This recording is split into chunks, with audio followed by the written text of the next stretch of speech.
Hello. How was your week? Good. You?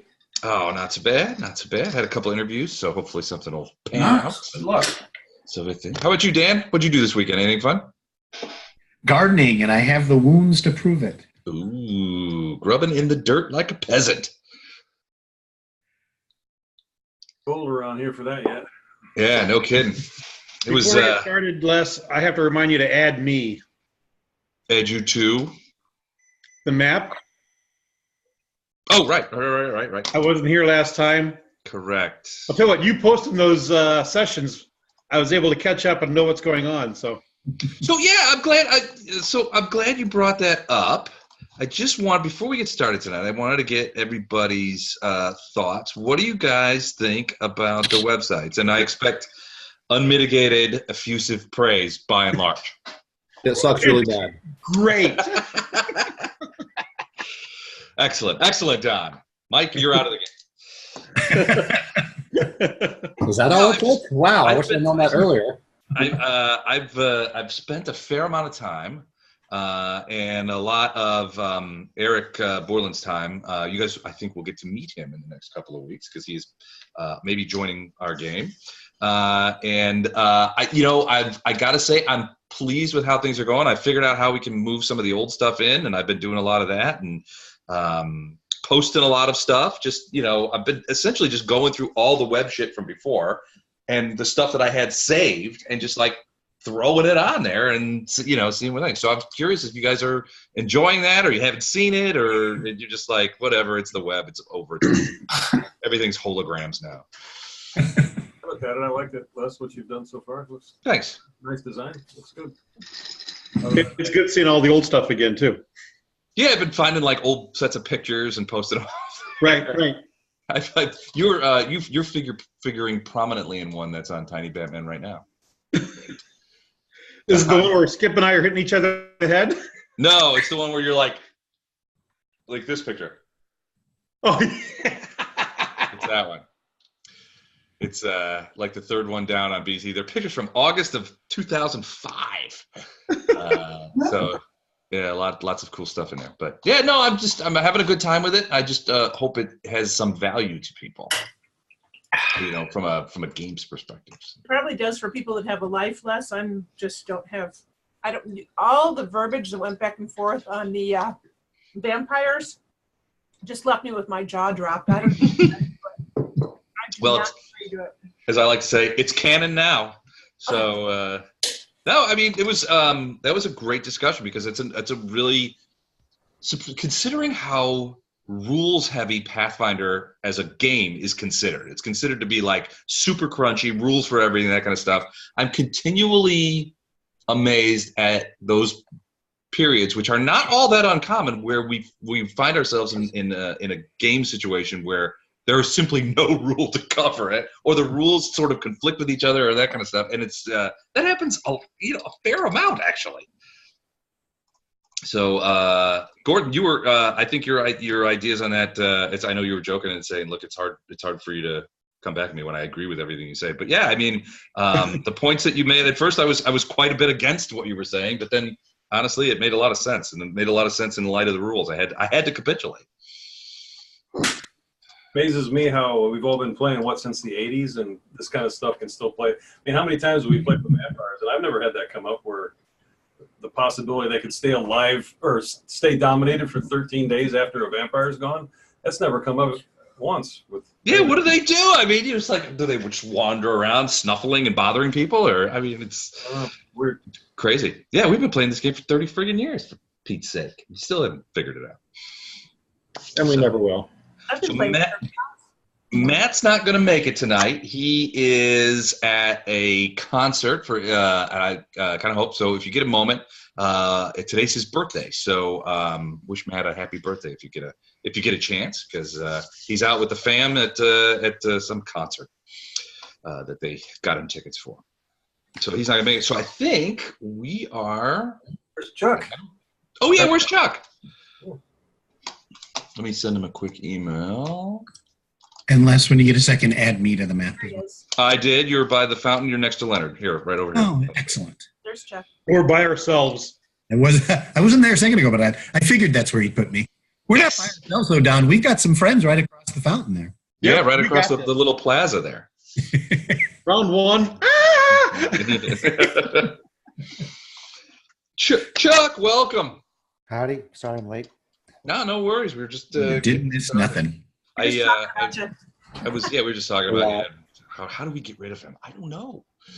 But we were just talking a little bit. I wanted to sort of solicit everybody's preliminary thoughts on the websites, the game-related websites. See if everybody's getting any utility out of them. I'm having a great time posting stuff and futzing with it, but I wanted to was curious as to your thoughts. FYI, if you say it sucks, you get kicked out of the game. Yeah, you get kicked out. Sorry. Now's your chance.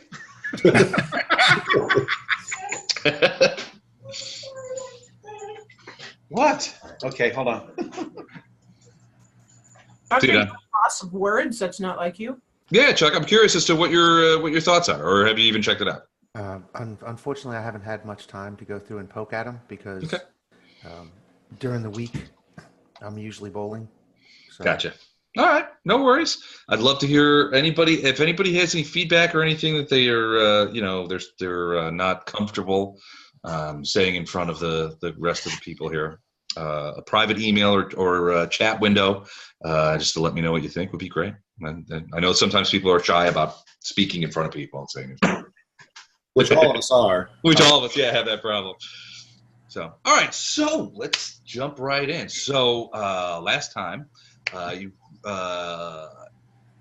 embarked on a new adventure on behalf of Master Bashir to retrieve, to basically check on a scholar named Rajana that Master Bashir sponsors. Now, Master Bashir has many interests. He has a lot of money.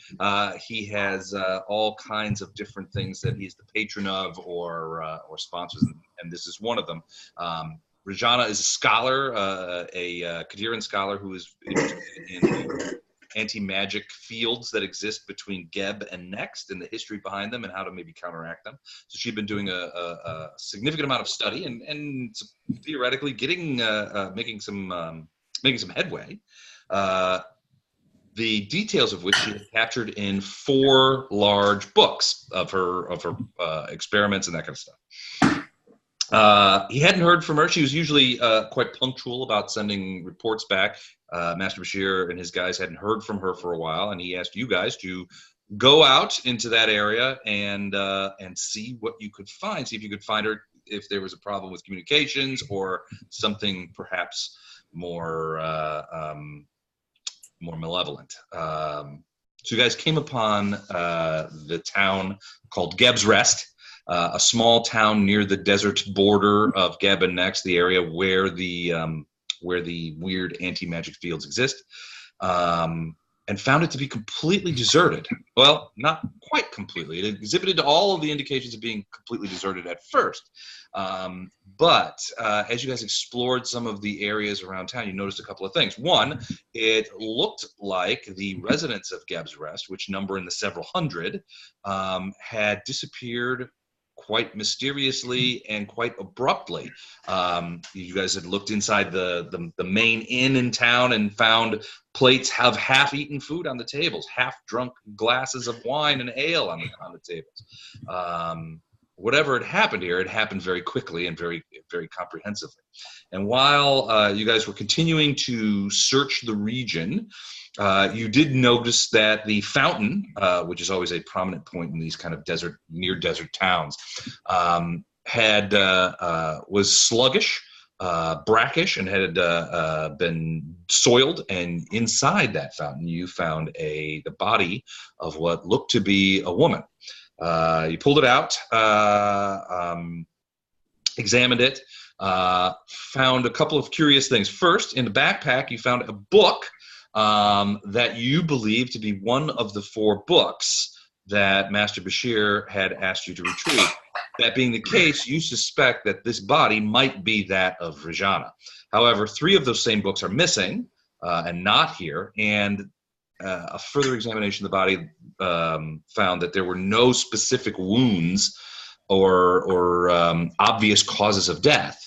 The body, although it had been partially submerged in water, seem to be mummified in some way or desiccated in some way.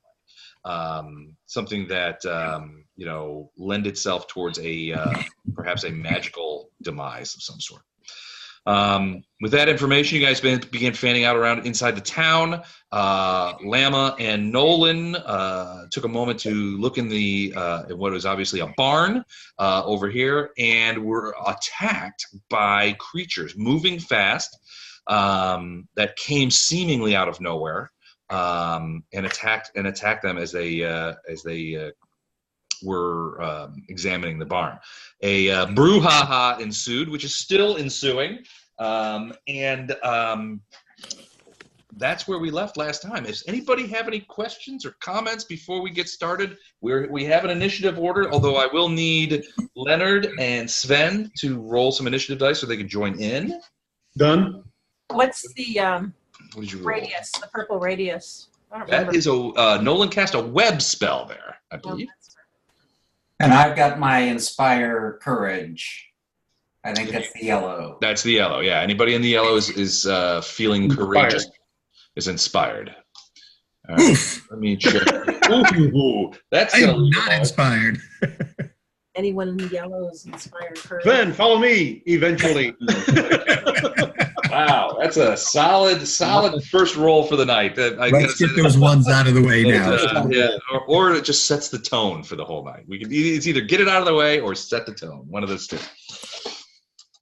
Hey, is that Doug's joining us? Yep, I'm here. Hey, welcome, Hey, Doug. bud. All right. Before I miss it, good night. That's horrible. That's funny. Can you see this? Can you see this? Yes, I do, Doug. It looks like it's in 3D. Yeah. All right. So, questions, comments before? Yeah, I got one question, Les. Sure. The undead, do they look mummified like Our Lady looked like, or are they different? They do not. No, they don't. They they look like. Let me check my book here real quick. They okay. So, un momento, por favor. Yes, you can tell by the backlight that I'm not in my basement in my comfy chair. Right. I have intentionally set myself up with an uncomfortable chair that is needling me, and The light behind you is killing us. So Yeah, I know. Well, that's the halo. well, there you go. And I am a cleric. Thank you very much. So. and within the reflection of your screen on your glasses, you sort of look like a Cyberman from Doctor Who. All right, so Gordon Nolan looks at these guys. They have tight leathery skin, sort of shrunken around their bones. So the eyes are sunk in. Frame is very emaciated. The weird thing about this, any other area you would say zombie. But these guys, you've met zombies before, you've fought zombies before. These guys don't move like zombies. They move like zombies that somebody has given 2 nice juicy hits of meth to. And they are fast. Fast zombies. They're slow zombies and they're fast zombies. Well, these ones are fast. The other weird thing about these guys is that they're wearing very strange clothes. Imagine, I guess the modern day equivalent would be like if you ran into somebody wearing a Greek hoplites armor with the greaves and the weird sort of tassel-y skirt and that kind of thing. It's obviously some sort of it's a soldier's garb. You could tell that, but very different from what soldiers wear nowadays. Does anybody have knowledge history or anything like that? Yes. Okay. Of course you do. Anybody who has it, give me a knowledge history real quick. All right. Let's see. I knew Andrew had that shit.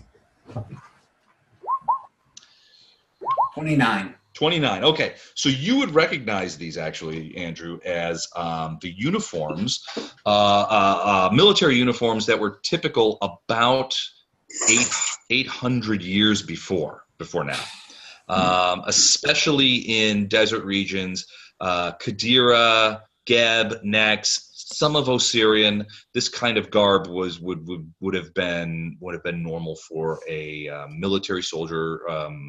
Someone in a national army would have been like that. Would have been dressed like this.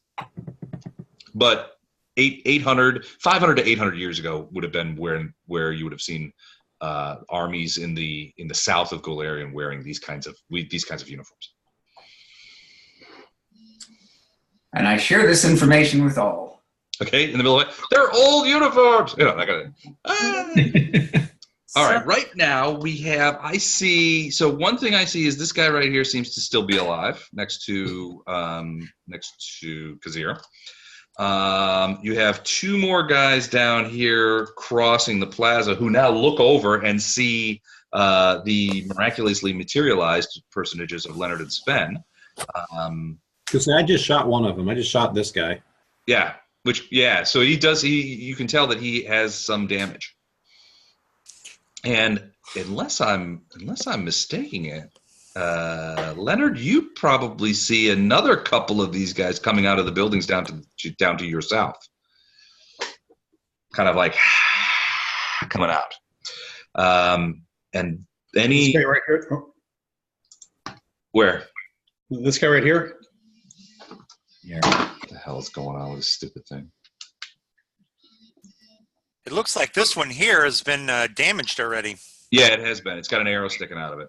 Okay. It does not down seem to here. pay a ton of attention to it. But yes, those would be the ones. Right. Done. Okay. All right. That being the case, Phineas is the top of the order. I'm going to buy a vowel. Okay. I think, let's see. Go for an E. I'll move a little. I'll just move a little closer and just keep on rocking in the free world. Okay. You move all the way up there. Watch out for that fire.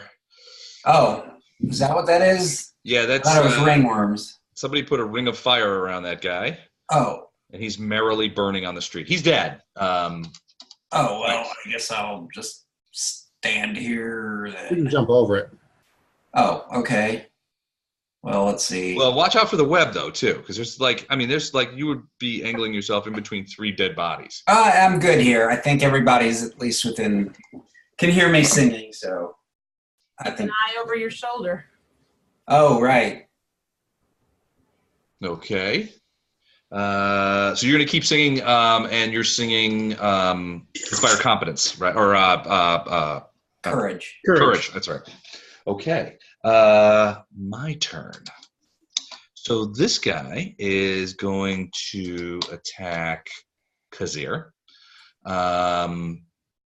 And he has let me double check here, make sure I'm looking at the right thing.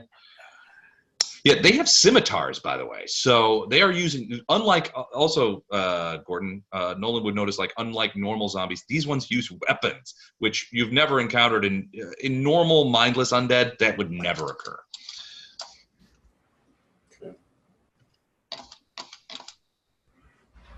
Yes.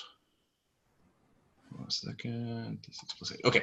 All right. So he's going to attack Kazir and continue on with that madness. And he is going to roll a 1. First time out of the gate. That's great. That is fantastic. And that's why they don't normally use scimitars. So let's go ahead and confirm that. Does 17 confirm that fumble, or is that otherwise? That, sir, is a confirmed fumble. Oh, no! Okay, let's go ahead and see what we have here. I didn't even have the crit generator ready. All right, so let's take a look. Here we go. Okay, melee fumble. That doesn't make sense.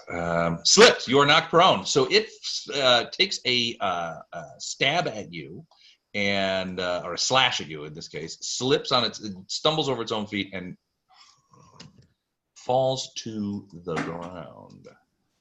Hold on, let me set him sideways to indicate that he's down. He slips and falls right in front of you. All right, these other guys.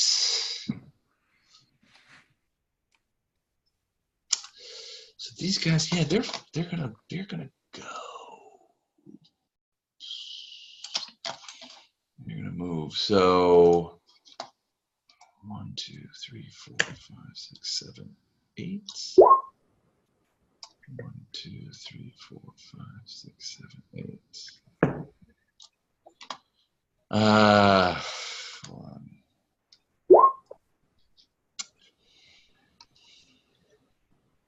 Hey, I'm testing a macro. Did a 3-6 under my name just come on the chat? It says No, 3-6. it just says 3d6. Okay, I put on the name Healing Burst. Then I put in the actions 3-6. Okay. Instead of putting 3d6, put in double brackets, 3d6 end brackets. 2 in the front, 2 in the end. 2, 3, 4, 5, 6. That looks better. It says Healing Burst? It says 8. It doesn't say Healing Burst. You have it in the title. You have to put it in the text also. Oh. Inside the brackets? What I put in there is, well, actually, it went ahead and still put the thing in there. This is what my macro looks like for bursting healing. Although, like I said, it actually rolled the middle part. You've got the rolling part down though, Doug. It says 8. Yeah, so just put that rolling part where it shows that I rolled a 15. But that's kind of what I got for mine. How do I put it? How do I record that in the, in the macro? Okay, so in the macro, Yeah. you've got a name, and then you've got actions. In the actions, put /EM space. Hold on a second. I gotta. In the actions, put. Say it again. Put the description there. Put /EM space healing for, and the bracketed equation. And then you can put it afterwards, you can say points or something like that. So Okay. healing for 13 points, whatever. All right, let's see what this does.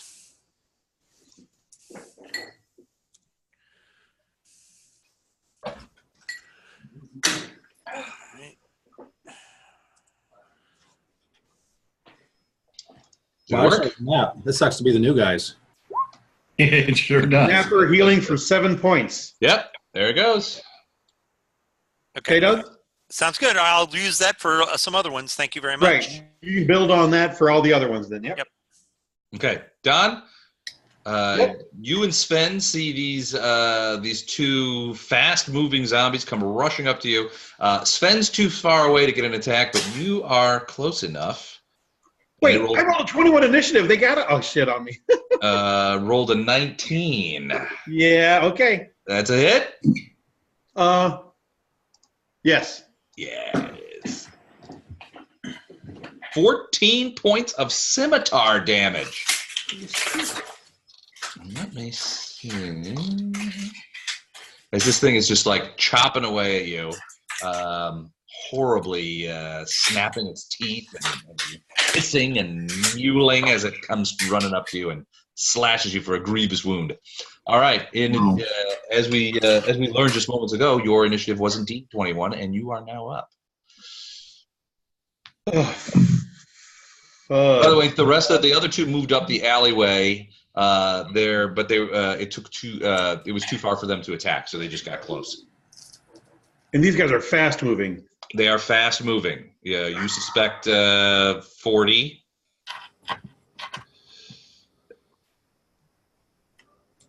All right. Okay. Okay, and it's my turn. It's your turn. Um, Lama, you and Nolan are up next.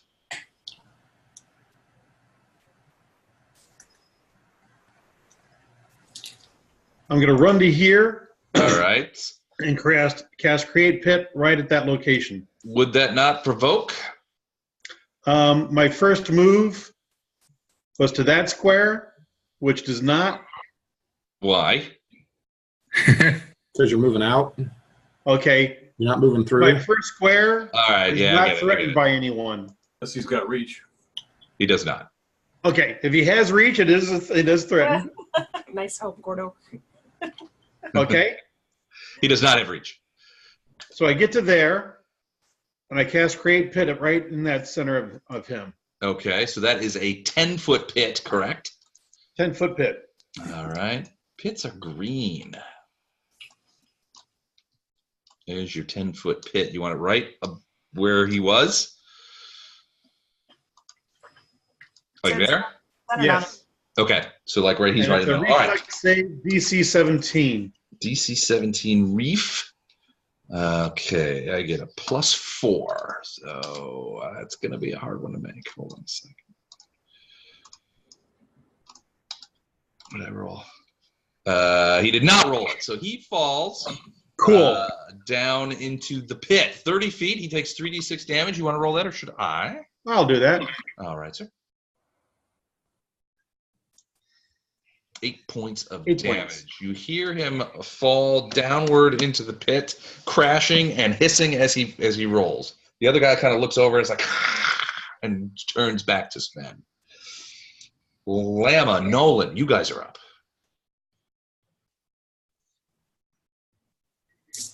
Now, all of these spells are with scrolls since I've been told it doesn't work well.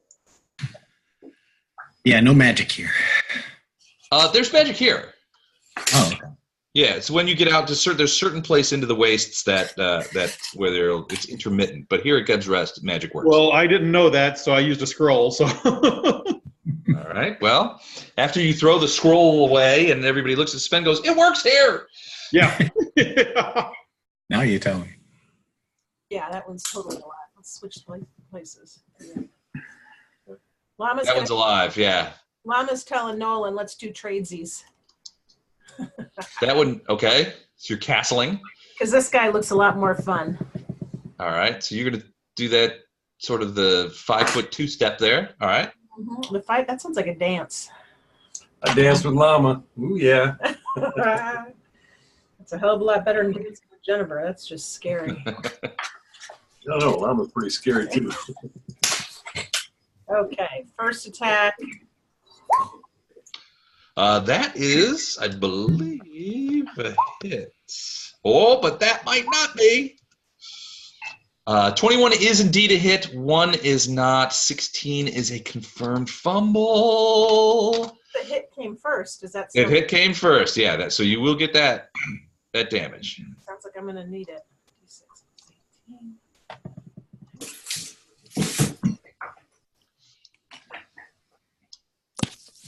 So go ahead and roll that damage. Let's assign that. Holy shit, really? Yep. Okay, 20 points of damage as you just gouge the crud out of this guy. Let me put him on top so you can see his thing. These guys are tough. And then the fumble. The roll it's called You Meant to Do That. You move 10 feet in a random direction and provoke attacks of opportunity as normal. So we have to determine your direction. So I get to roll a D10. That's a 3 or a D8. You got to roll a D8. Okay, well, let me do that. Now, some directions will be precluded to you because of walls and things like that. But 7. So that would be. Where do you start? North? Yeah. Yeah. So So it's directly west is what you're doing. So I'm going to take an attack of opportunity from. yep. You move 10 feet. You basically move on the other side of Snapper, and you will get an attack of opportunity, which I will take. I have a feeling that guy's not going to be around too much for much strategic work. 23. Yep. Yeah, that's a hit. Excellent. Ooh, max damage 16 points. That was a That stung. Okay, got it. All right. What about you, Nolan? I think I'm gonna burst. Bursting, you don't have to exclude undead, right? They can't get Right. Yes. No. Positive energy does not heal undead. Now you can burst to try and hurt them, or you can burst to heal everybody else. But right. those are two different things. Bless you. Thank you. Sorry. Sound like a power stander.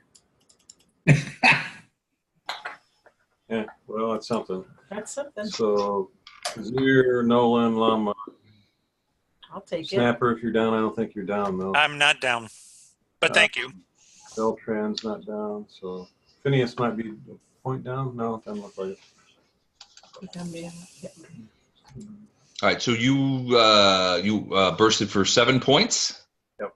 Ooh, that's harsh. Okay, but I need everybody who is wounded and within, I believe, is a burst is 30 feet. Hey, Les, I guess I can have you roll, right? God, you can't do much worse than that. You could, but whatever I roll, you got to take. Yeah. Okay. Well, Go for it. Yeah. that was on a low, so. You sure? Yeah. Oh yeah. 12 points. That's a little better. That's a little better. All right, cool. Next up, Snapper and Rindle. Oh, I'm sorry, Snapper and Beltran. Snapper and Beltran. Well, I know it's having just now recognized that someone else bursted for healing. Yep. I am going to burst to harm undead. Ah, okay. And And what's the radius on that? 50 foot. 50 foot. Let's just go ahead and put a quick thing. It's 30. Oh, it's 30? Yeah, you're still going to get all 3 of them there. Oh, you're right. I beg pardon. It's 50 foot for. Maybe I was thinking for bless I was going to cast, but Bless is 50. all right. Well, I'm not going to do that now. So yes, 30 feet. Okay. It's all the undead in that area. My roll 20 seems to be crashing for me. So one moment. It just reloaded itself. That's nice. I had to log in 3 times before I finally got in. What the heck is going on, I wonder? All right, here we go. Here we go. Now we're in business. Okay, so there's Snap. Let's take a look. 30-foot radius. See what that looks like from the point of view of where my undead are. Okay, so it's basically all the undead that are there. How much damage did you do? I will do. It's going to say healing burst, but it's the same. They have a 13 points. They have a DC of I think it is 13. Okay. For half damage. And that's a will save? I'm sorry, DC will save of 15 for half damage. Yes, it's a will save. Will save. Hey, Doug? Yeah. Right, Go ahead and edit your macro for 30 feet. Yes, I will. Thank you. +6. All right. So will save is +6 for these guys. And I see three zombies inside that ring. So the first one makes it. That's the zombie that's prone. We're moving north to south. Second one also makes it. Third one, the one next to Beltran, also makes it. It's still half damage, though. It's still Half 6 damage. points, yeah. 6 points. All right. To 3 guys. So good job, Doug. Thank you. 50-foot radius. 30-foot, rather. Okay. Right. Yeah, the green circle is, you guys see the green circle, right? Yeah. All right, that's Doug's 30-foot radius. All right, well done, Snap. All right, Beltran, you've got one right up in your grill. He's sort of around that corner, but he's. Are you gonna move? Are you gonna move, Snapper? You might want to move. Maybe you should move.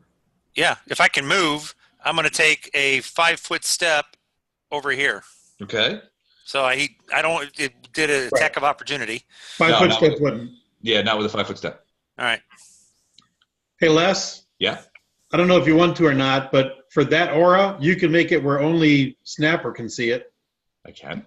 That way it doesn't get quite as busy for everyone else. I usually make one aura visible for everyone and the other one not.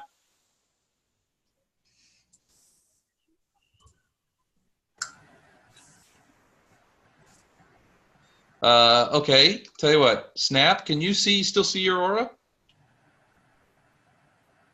Yes. Can anybody else? Nope. Nope. Ah, There I perfect. am. All right, here we go. We're back at business. All right, so you're going to run across there. No, No. I'm just taking a 5 foot. I just was testing it. So He was okay. just testing the aura following him. right there. So that's where I am. All right, perfect. Beltran. So, Doug, just know that that's your healing burst whenever. Okay. Okay, I'm going to take a 5-foot step back. What are you laughing at? Somebody's laughing at me. It's Jennifer. Oh, It's Jennifer. I'm laughing at Gordon. We're laughing with you. Yeah. I'm sorry. I don't think you're sorry one damn bit. I unmuted too prematurely. Premature unmuting. Actually, you know what? I hate it when I'm premature. I'm going, Hasn't happened for a long time. though. That hasn't happened for a long time. Yeah. going back 10 feet, and then I'm going to do the same thing Snapper did. You're gonna burst. Burst against undead, even though it's going to say healing. All right, I'm gonna give you an aura then. You get an aura. Take- You get an Wow. Take Les's roll. Take Les's roll. I don't think you can take Les's roll on an attack. Not on a damage one. Oh, Man. Wow, that's all 3 ones. yes. Hopefully that's my ones for the night. There's Maybe your you aura. only have 3 hit points left. So did you burst against undead or healing? Yeah. Okay, so I have to make rolls. What's the DC on that? 16. 6. It might as well be 2. I was going to say it doesn't really matter. All right, North guy. Waste them 20s. Yeah, Middle get all guy. the 20s out of the way. One Beltran, the one that was at you. Oh, there's a thing. So he did not make it. So 3 points and then 1 point for the rest of them. Oh, good. The whole full 3 against the 1. Yeah. He's certain. I don't think he even realized I did that. That's 5 total points. Cumulatively, 5 points counts. Oh my gosh, a single arrow would have probably done more than that. If I were there, I would say, Beltran, you should burst too. Yeah. No question at all that a single arrow. And I would be like, maybe even if you dropped it, would still do more. Yeah, I'll think about that next round, right? All right, that's Beltran. So last up, Kazir and Sven at the bottom of the order. Speedy Sven with his 5. What does this aura of courage do again? Gives you +1 to attack, I believe. Okay, so I'm But going to Andrew, is that correct?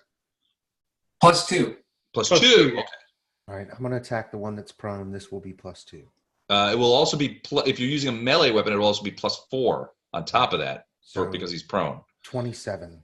27 will hit for 7 points of damage. Yeah. You chop deep into his back as he's trying to lift himself up off the ground. Your blade goes deep into his back, but he seems to sort of like shudder it out. It basically felt like you hit a giant bag of antlers. There's very little in the way of viscera in this creature. It was a lot of bone underneath that tight, stretched skin. He looks up at you with those little beady, sunken eyes, and begins trying to get back to his feet to attack you.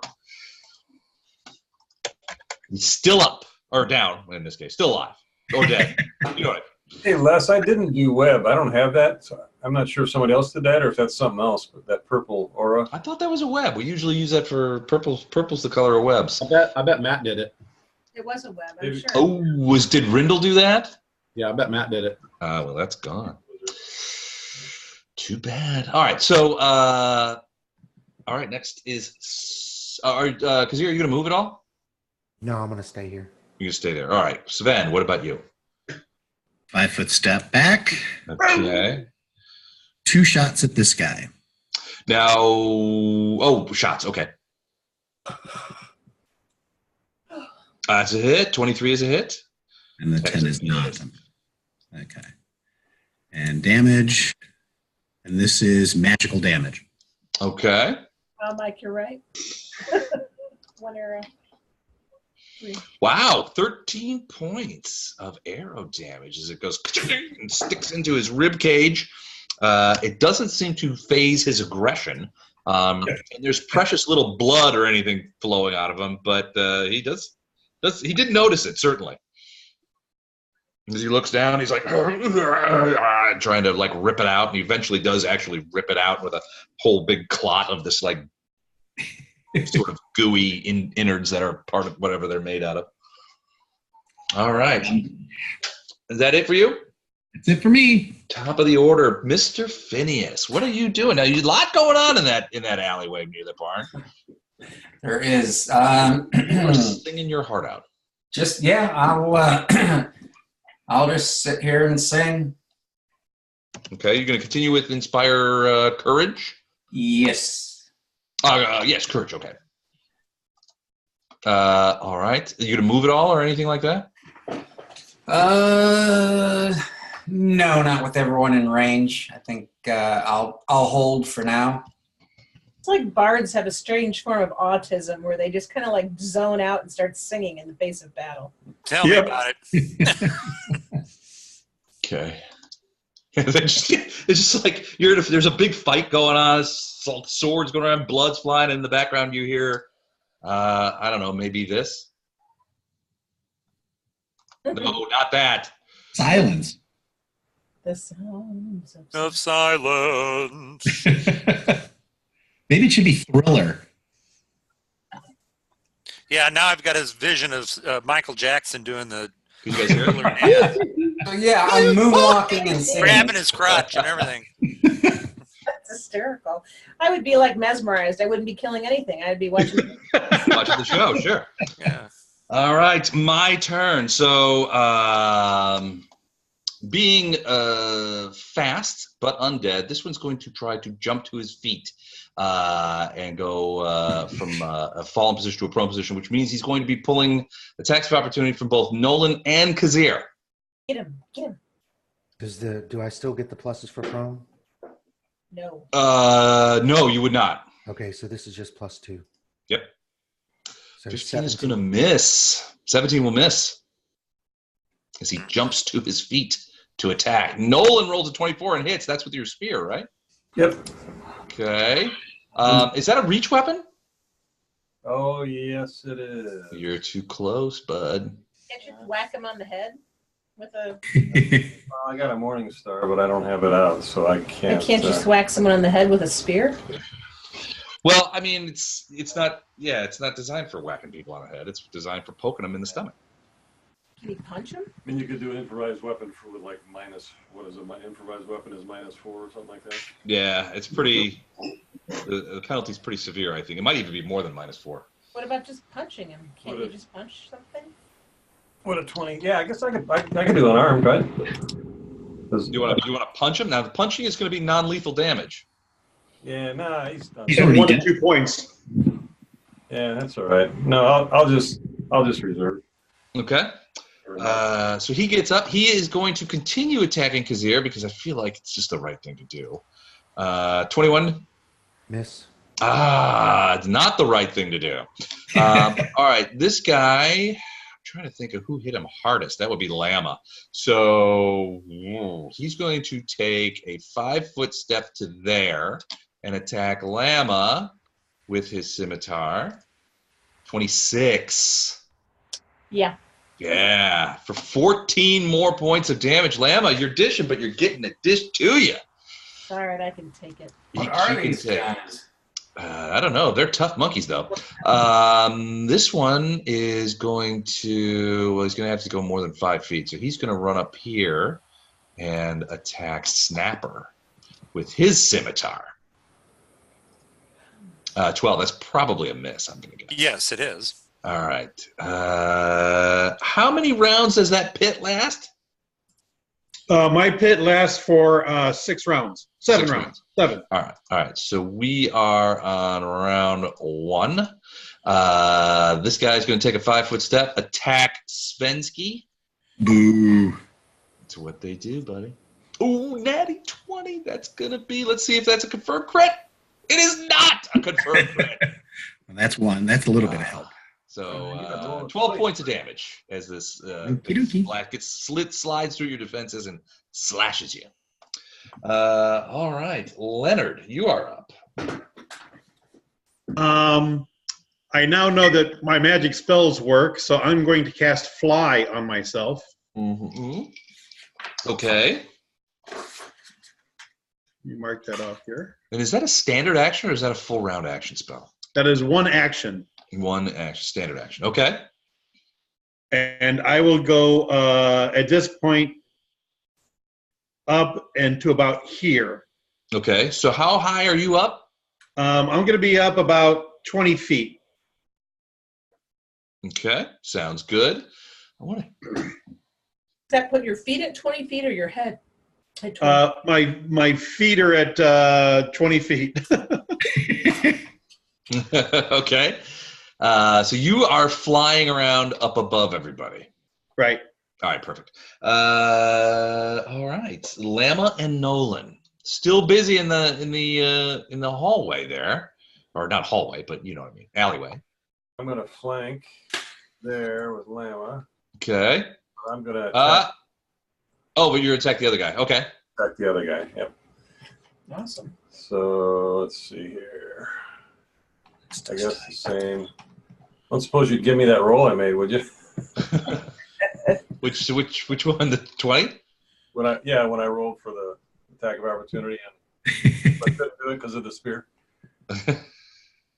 I can't allow it. All right. Otherwise, people will be pre-rolling dice all day. Did you say it's canon?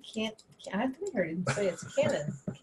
Didn't he? 18. That is a miss. Okay. Sadly. All right, Lama. Nolan's trying to poke at this guy, not having a whole lot of luck. What are you going to do? I'm going to go after that guy. All right, he is flanked. Yep, he is. Jeez. 19 is going to miss. Unbelievable. These guys are tough, man.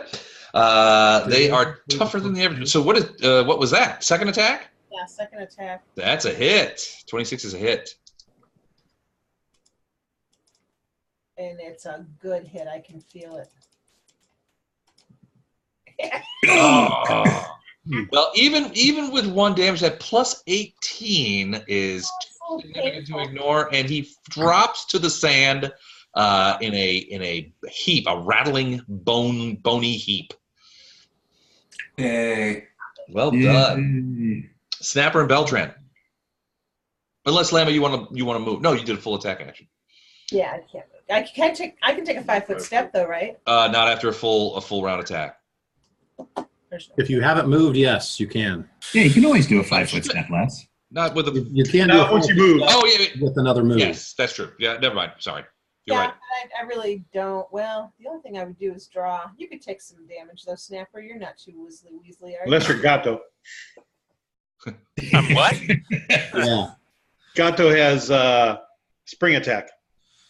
Oh, no, I don't have that. Not many people do. It is a heck of a feat, though. Yeah, it is a heck of a feat. It's a specialized feat. You have to really want it to take. I'll step up here and grin at this guy and maybe take the damage Snapper would have taken.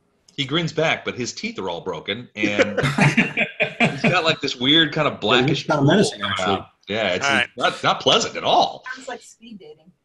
Can I take a 5-foot step and then cast a spell? Yeah, sure. I'm taking a 5-foot step here, and then hitting this guy with Yep. a searing light. Ooh, okay. Now, they're not light Susceptible? hating, are they? They are not light susceptible. All right. They are undead, but they are not light susceptible undead. So I need to make a range touch, which shouldn't be a problem. I gotta check the touch attack AC. Okay, no, shouldn't be a problem at all. I'm looking at that number. Should be quite simple and easy. A child could do it. Okay. An evil child could do it. So that's a die 20 plus my base attack. Caster level, I believe. Caster level or base attack? It's your base ranged attack. It's your range attack. Yeah, sorry. Okay. 13, I hate to say, is an actual hit All right. against the touch attack of these, the touch AC, which is 12 of these creatures. Okay. And Significantly lower than their normal. 15 points. 15 points. Wow. Okay, the light beam of light shoots into this guy, and he's knocked almost staggered by the amount of energy, positive energy pouring into his body. You can hear the bones cracking and the skin splitting as this beam of light just goes shooting into him. Now, Doug, Yes. if you edit that, you can actually do your roll to hit on there as well as your damage. Just an idea. For future reference. Yeah, future. But yeah, I'm already got these little things all the way down on the thing. I'll just, Right. I mean, as you go, you can edit them again and everything. I can keep it simple. Yeah. All right. All right. That's Snap. What about you, Beltran? Yep, I got to use the restroom. I'll be back. Since it worked so well last time, I'm so not bursting this time. Okay. I don't know. Another 3 points of damage. That could put these guys out for I'm going to shoot at this guy. All right. Ooh. Roll to confirm the crit. Potential crit. 19 hits.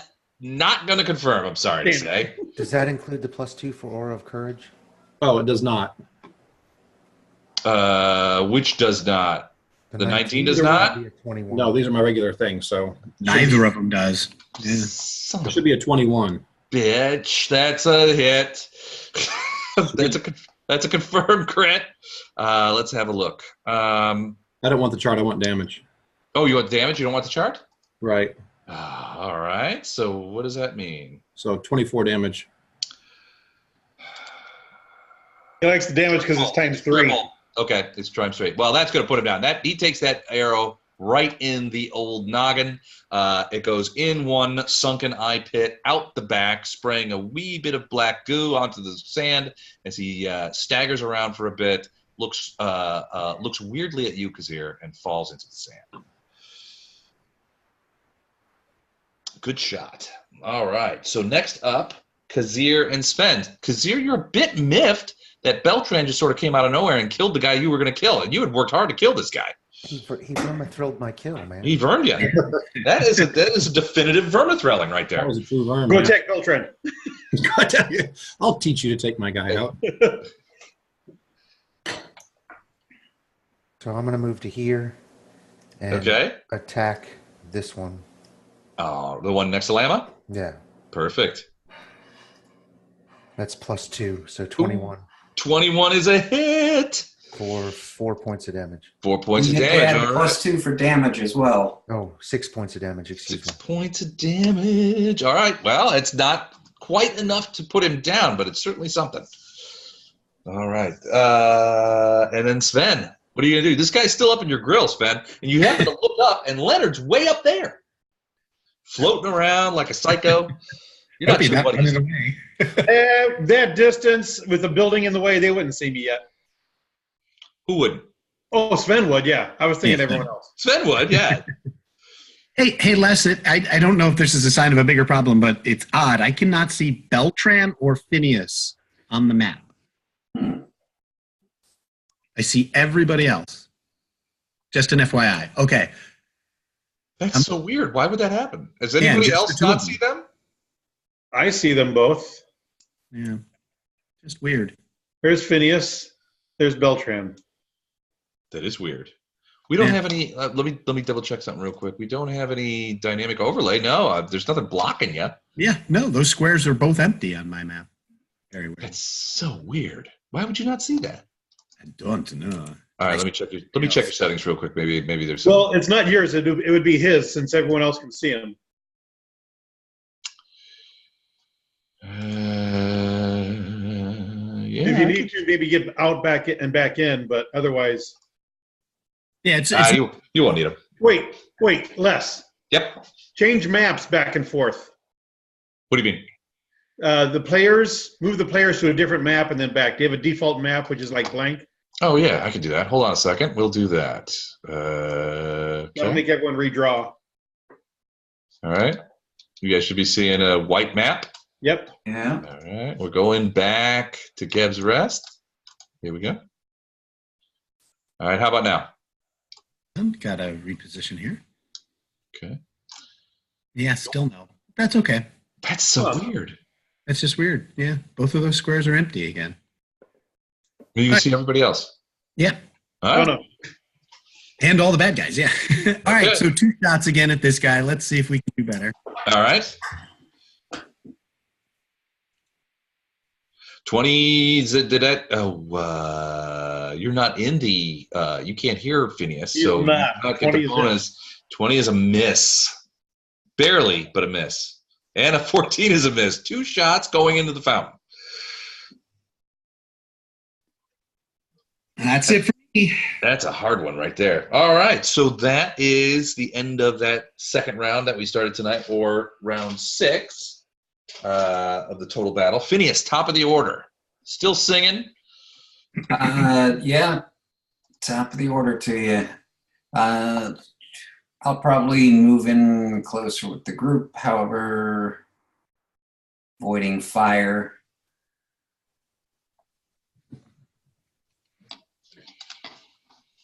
Okay.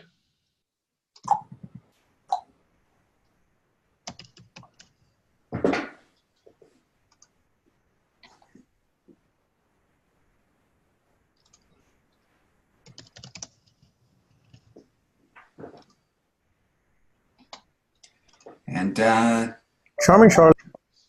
actually, I may try to fascinate that bad guy standing in front of Llama. Okay. Let me check real quick. I'm not sure that undead are susceptible to that. Hold on just a second. And I can't see his red bar. How close to death is he? The zombie? Yeah. Hold on.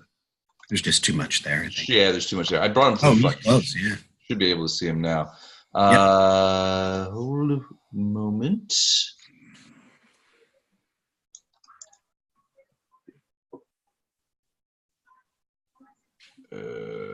Okay. That was unhelpful. Does anybody know off the top of their head if undead, mindless undead can be fascinated? I would say no, do but not.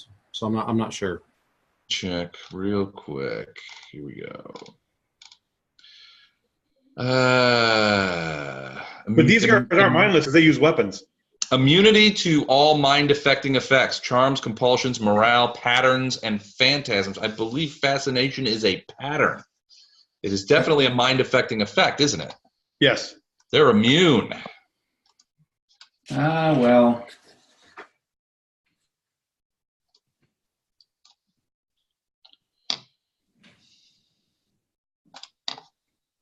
So, do you still want to try something? Do you want to try something else? No, I'll just continue to inspire courage. Okay, so Yeah, that's paying dividends. So like this.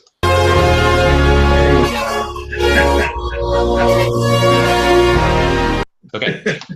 He brought a synthesizer. All right, so Phineas moves forward. Zombie's turn. Zombie's going to attack. All right, so he's dead. The one in front of Llama is going to attack Llama. He's having a fair amount of luck there. But that luck has run out with a 2. That's not going to do any good. I don't have any other live ones in there, do I? All right, guy in the pit. This is his second round in the pit. This guy is going to take a 5-foot step to you, Sven, and 23. Yeah, that hit. Oh, yeah. 13 points of scimitar damage as it wickedly slashes again through your defenses as you're holding that bow and arrow up trying to defend it. Can't survive another one of those. Ooh, that could be trouble. And Leonard seems to be escaping, I think. I don't know where he's going. He's flying around. He just gave Snapper the finger, I think. But it is Leonard's turn, so let's see what he does next. To see if he is a traitor or if he's got some plan in mind. Hey, it's not my turn yet, is it? Not yet. No, it's not. All right, I'll be back. Come on, dog. Go upstairs. Come on. Against this guy right here, I'm going to disrupt undead. Okay. Ouch! Is that a ranged touch? Yes. And that is Doesn't really matter. fumble, and look how close you are to Sven. I think I'm bursting. Let's go ahead and confirm that fumble. Just I was going to say you're more effective than I was. yeah. So it's a touch attack though, right? So we have to use touch AC. No, it's a range touch. Well, it's range touch. Yeah. So 17, thankfully, is above the range touch mark. So it is not a fumble, but Now, it does not. Even if it hits Sven, it wouldn't do any damage because it's Yeah, damage to undead. Magic is a crazy thing. You never know what's going to happen when It magic might goes turn me awry. into a frog. It might turn, yeah. He could get better. Well, that's true. All right, but that did not help at all. Are you going to move at all, or are you going to be hovering in the air? I'm hovering. All right, well, that means you have to make a fly skill check to hover. I don't have a macro for that. Hold on a second. Do you have any skill in fly? 7. Yes. Hold on a second. Okay. I believe it's a DC 5. Well, I have a +7. Okay. All right, so shouldn't be a problem then. No, no So problem. 22. Are you talking about hover? Yeah. No, it's like 15 or something like that. Is it really? Still need it. I don't think it's that Yeah. much. I thought Yeah, it was it pretty. is. I think it is Hovering's 15. pretty tough. Moving is fine, but just hovering. Yeah, moving is 15. easy. Hovering is a Hover is fly DC of 15. I was wrong. I don't know where I got 5. All right, so it is a 15, but you made it anyway, so you are able to stand or stay still in place, flapping away to stay in one place. All right, so that up, Llama, Nolan, up back in the hall in the I'll continue to call it hallway. I'm just going to call it a hallway. It's a hallway now. I thwack it. If I make one of my double moves, if I make one of my double attacks, then I can move, right?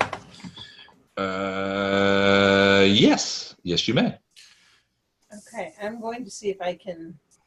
kill it in one blow. Yeah. So I'm not flanked. Am I flanked? I am. No, you do not have flanking, but you are within the Inspire Courage thing, so you do get +2 for that. Okay.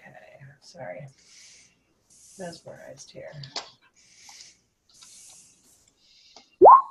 Yeah. I think I hit it. Yeah, it's a hit. Yeah, Damn. solid hit. That could be the end of this guy. Aren't you using a scimitar? Yeah, that's a scimitar. Okay. Then That's a potential crit. He's right. How about that? That is a confirmed crit. Let's see what happens there. A lot of big hitters. Let's have a look. That doesn't make sense for this guy. How far in this guy is Oh, to the thinky bits. That means a headshot. Maximum plus bonus damage. Yay! So max damage for you is it's +18 and it's a D8. I'm not +18 anymore. Did something change? Oh, there it is. Never mind. I'm sorry. D6 plus 18. D6 plus 18. So that's max 24 plus bonus damage, which would be you roll the damage. But frankly, he has 10 hit points left. Oh, max damage of 48 points of damage? I mush That's- him. Man, you Not only- kid. Not only did you hit his head, Yeah. but your scimitar went through his head, through his neck, and buried itself somewhere around the solar plexus. He basically split him like a banana. He wriggles a bit, gets a little dirt on the ground, and then falls away from your scimitar almost in 2 pieces. Hooray! I'd like to move then. Since I just took one, can I Yeah. move? nice. Just be careful where you step. 5, 10, 15, 20, 25, 30, 35, 40. Right here. Okay. Okay, so you're just coming running out into the plaza where you see Leonard in the air and Sven fighting another one of these creatures. Okay. Okay. Snapper, are you here? Are you back? Yeah, I'm back here. I didn't go last week on him. I'm just going to move, though. Oh, Nolan, yeah, I'm sorry. So, Kazir, that's 2 vermithrills for you on the night. Yep. All right, so Nolan, you're using double move to get into the plaza there? Into the town square? That's it. Give me a perception check.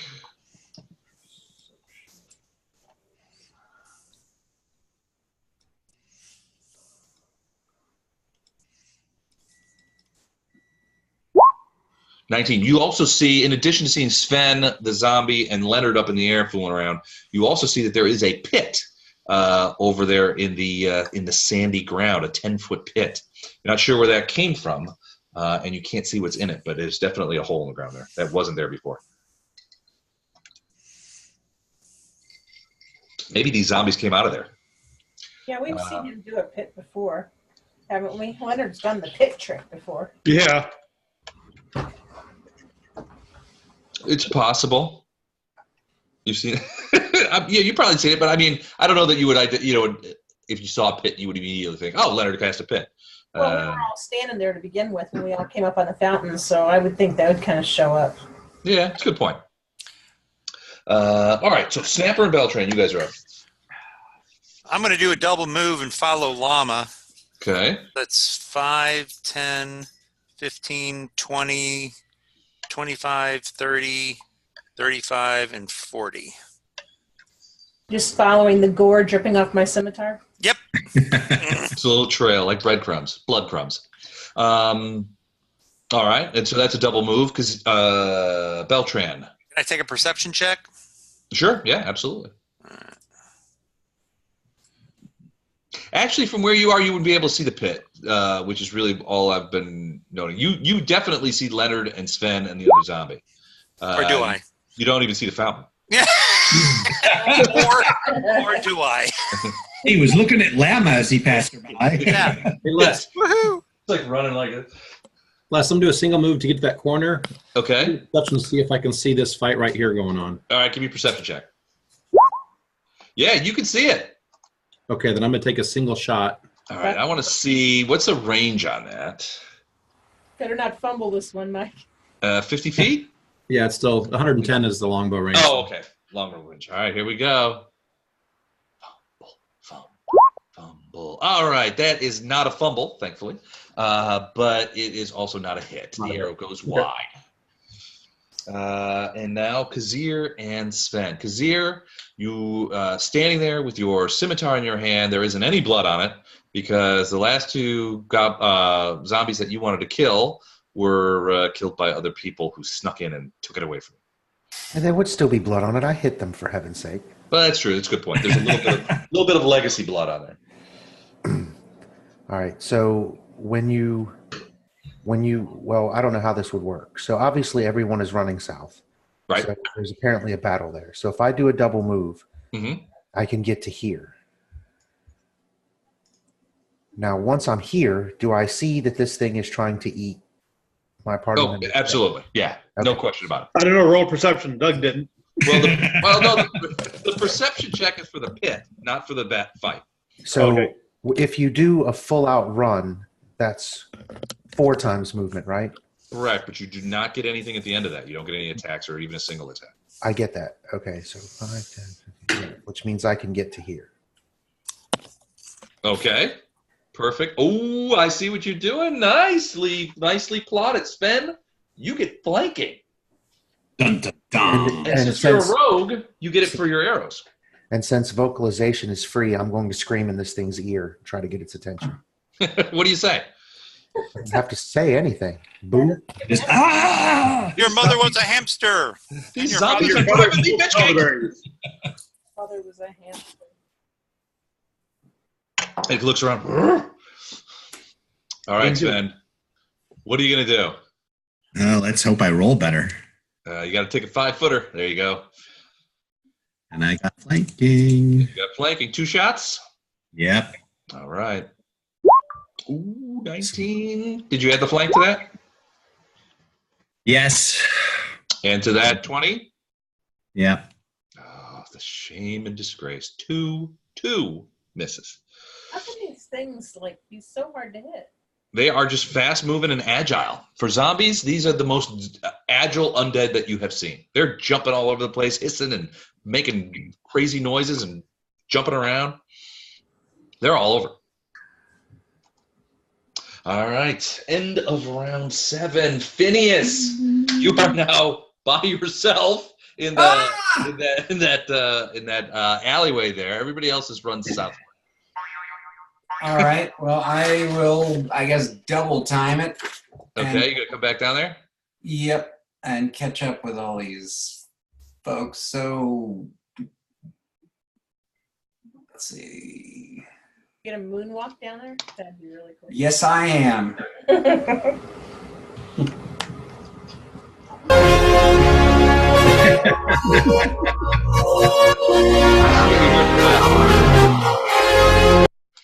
Okay. Final countdown. Phineas enters the plaza. He got his loot, and that's what you hear. It's fantastic. All right. So, other than moving, are you going to do anything else, Phineas? I'm just gonna sing my heart out. Okay, you see them fighting over there. There's a bit of a brouhaha going over there. You do not see the pit. He's singing things like Sven, don't die. Well, I have one zombie left. He has been attacking Sven. He seems like he's got a good thing going here. So he's going to take that 5-foot step and try it again on old Svensky. 18? Yeah. Oh. Ooh, 14 points of damage. Sven, is that going to put you down? -1. Ooh, Sven collapses into the sand as this zombie is, you hear it almost laughing as it gets ready to like dive on him and begin gnawing on his unconscious flesh. That is not nice, Les. Not Sven nice. is down. Zombies aren't supposed to be nice. Okay. Leonard, you see this from above, from the safety of 20 feet above the sand.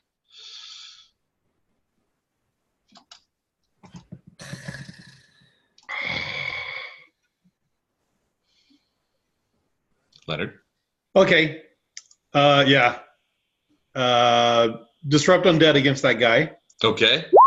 Range touch 24. That will hit this time. 5 damage of disruption. It yells out as it feels this wave of disrupting energy pass. And I fly down to here. Okay. And I'm only 10 feet off the ground at this point. All right, so you're coming down a little lower. Right. Gotcha. Okay. Llama, Nolan, you just saw Sven go down. Nolan, you saw it in Technicolor. You're a lot closer. I can't even get there with that. I can't get there and do anything. The pit's got 4 more rounds. All right, Nolan moves in. Spear range. Am I reading that right? Yeah, but you know what? I think I'm gonna try to. I think I'm gonna burst again, Les. Let's see it. Healing or undead, anti-undead? Yeah, healing. Healing. Okay, let me. It's a 30-foot radii, if I recall correctly. Ain't gonna make it, 'cause that's where I would be. Yeah, you pretty much have to get here. Yep. But you can move and do it. Move 1. Oh, that's what I'm trying. I was hoping to get llama too, is what I was shooting for, but it looks like I'm not gonna be able to do that. Yeah, get them. Nolan, purple is your burst radius. You might have to delay to get both of them because they're 65 feet apart. I mean, you can let me move. Tell me. Yeah, to move okay, yeah. first. I'll just wait and let llama go first since we're operating at the same time. All right, Llama, what are you gonna do? I'm gonna double move over to here. Okay. That's all I can do. Okay. You pass into the pit. You fall into that. I skirt the edge. Skirt the edge of the pit. Okay. All right, cool. So that's a double move for you. So that's it. So Nolan, you move into there, and it's a healing burst of 10 points. So Sven, you go back up to you get 10 points. So you are conscious, but you are prone and on the ground. And this creature is getting ready to you look up and you see him. He's getting ready to jump on you. I mean, he's salivating. This sort of black, sludgy saliva. Easy, boy. It's not that kind of fight. Can he do a full retreat on his hands and knees? I don't know. Crawl speed? I'll look it up. Crawling provokes an attack of opportunity too. Was what I thought. Yeah, I can take a rogue ability that prevents that, but I didn't take it. Yeah. Crawling is at half. Half speed and does not avoid the provoke.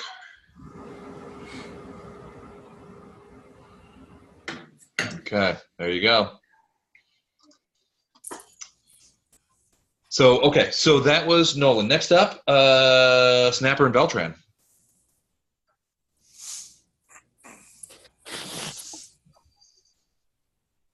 Can I fumble a searing light shot?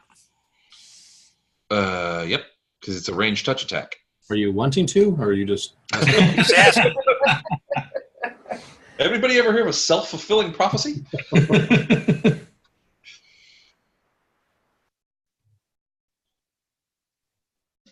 You gonna try a searing light? Yep. All right, boy, splitting the range in there. I know.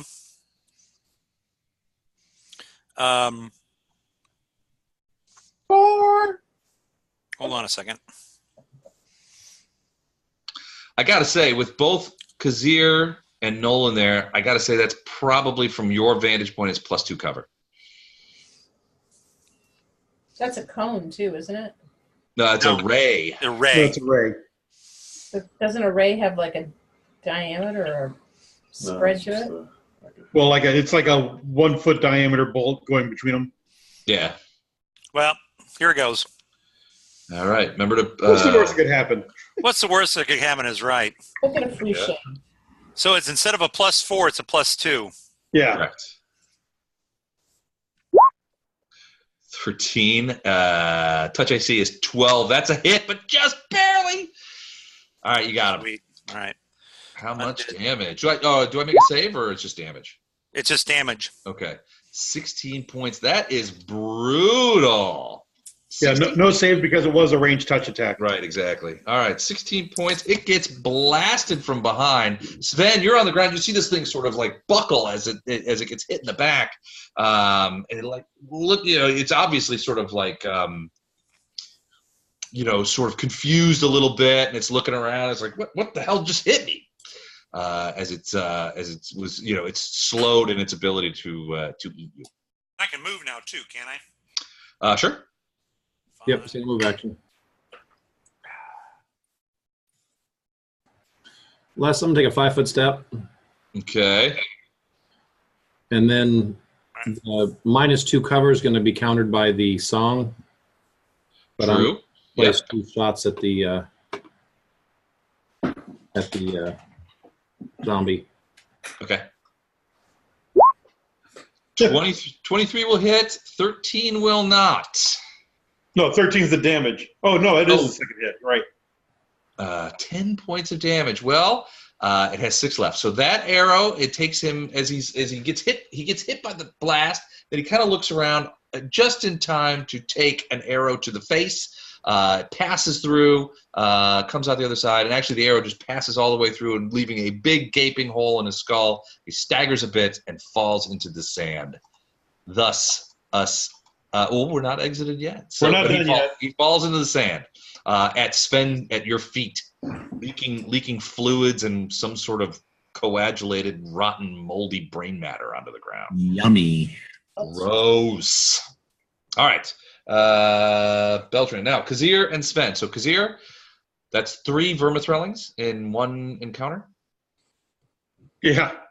Yes, I've noted. Okay. I just want to be there when you take your revenge. Hey, I'm a part-time healer, so think of that before you kill me. No, I'm not going to kill anybody. I'm going to wait until everything has like 1 point and do magic missile to 3 different targets and get my verms back. Damn it! Well, what do you do now? Now, you can see pretty plainly that there's one of Leonard's pits there. You're not sure what's in it, but when it's Leonard's pit, there's usually something in it. Right. So I'm going to move over to the edge. Okay. Actually, what is it? Control or Alt? Alt. Where the hell is that button? Right by the space bar. Yeah. You're partially in it right there. I'm getting there. Hold your horses, damn it. There you All go. right. So I'm going to look down in the pit. You see that there is a zombie down there. He looks pretty pissed off. He's kind of like scrambling at the thing, and he's actually getting, frankly, almost 8-10 feet up. He gets, goes to the back of the pit. It's like a running start, and starts clawing his way up. And he gets a little. The first time you see him do it, he gets a little purchase, and you're like, "Whoa, dude!" And then he kind of slips back down. You don't think that he can make it out, but that first time that he started climbing that wall, sort of getting a running start and going, you were like, "Wait a second." He's trying. He's supremely pissed off that he's down. Okay, so the move action was something along the lines of a 5-foot step. Yes. Mm-hmm. Okay, so Yeah, I don't think it was even quite that much. as an action, am I able to put away the sword and pull out a bow? fire No, next you round? can. Well, Well, drawing a weapon is a. if you drop the weapon and draw, you can do it during the move. But if you're going to put the weapon away and draw another one, that I think. Well, I thought putting a weapon away is a free action. Drawing a No. weapon is a move action. no, putting a weapon away is not a free action. Dropping it. No, dropping is a free action. All right. So you can draw it. You can draw it, but you cannot fire. You can prepare to fire Right, next round. right. Essentially. Okay. All right. Hold on. Drawing a weapon so that you can use in combat requires a move action. Drawing ammunition for a ranged weapon is a free action. I do not see. Oh, sheath. Here we go.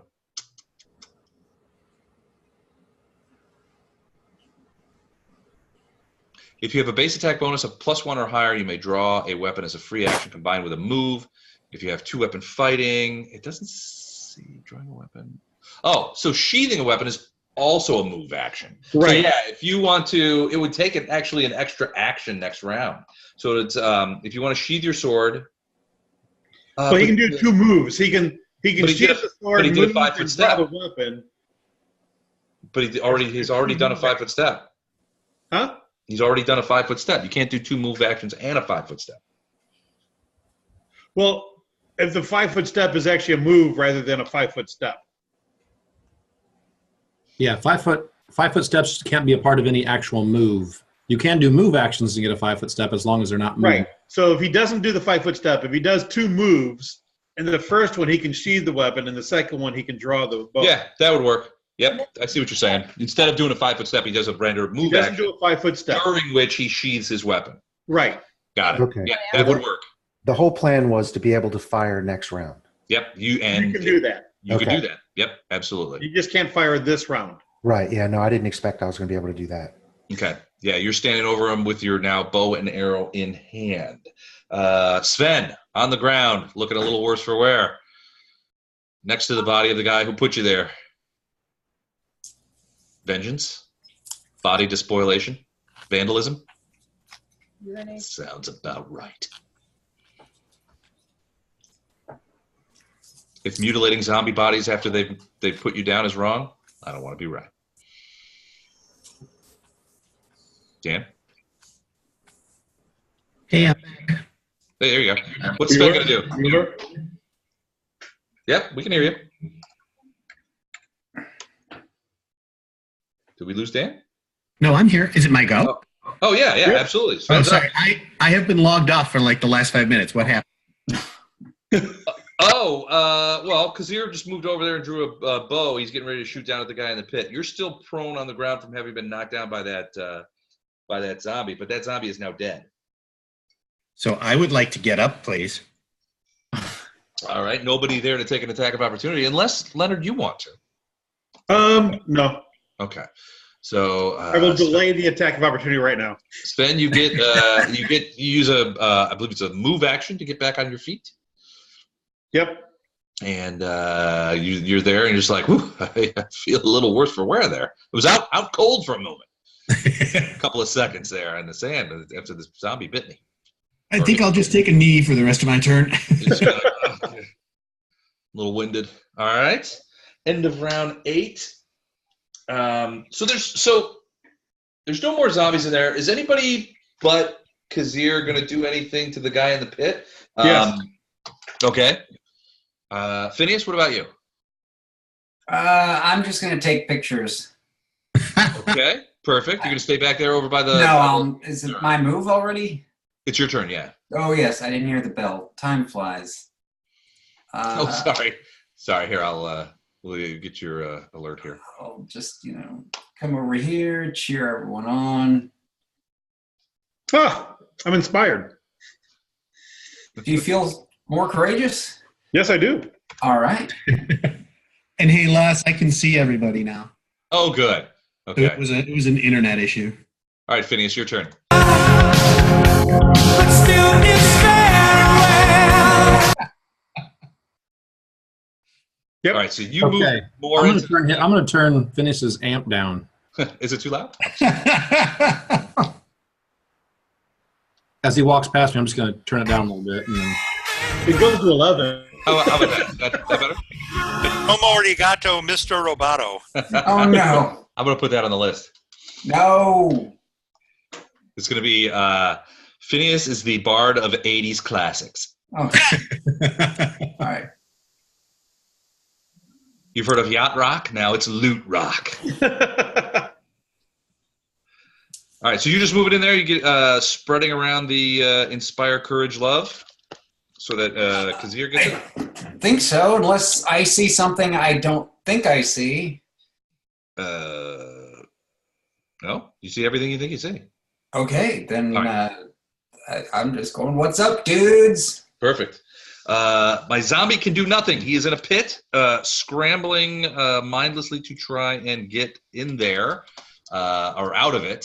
He cannot. So he is now 4th round. How many rounds is that good for? 7? It's good for 4 more rounds. How is that possible? Actually, after this is his action. It's good for 3 more rounds. Okay, 3 more rounds. It's 1 per level plus 1 because of my summoning speciality. Ah, gotcha. Okay. All right. So that's the 4th round. He's got 3 more rounds. Your turn. Okay. I'm gonna hover just a little bit. Fly check. Of the roof line.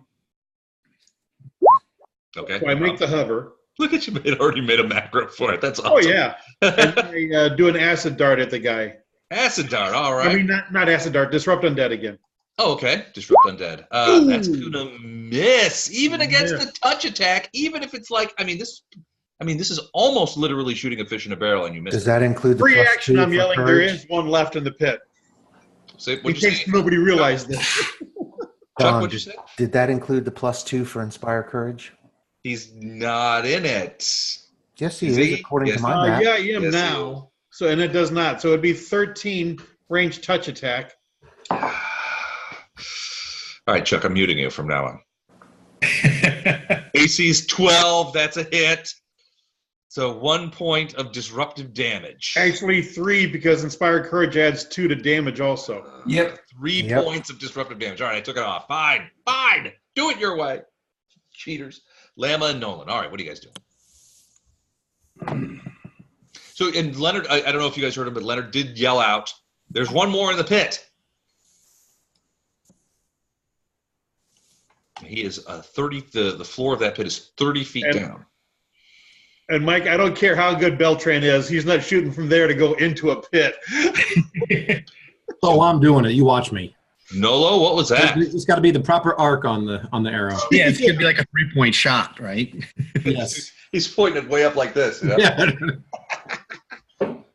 Artillery.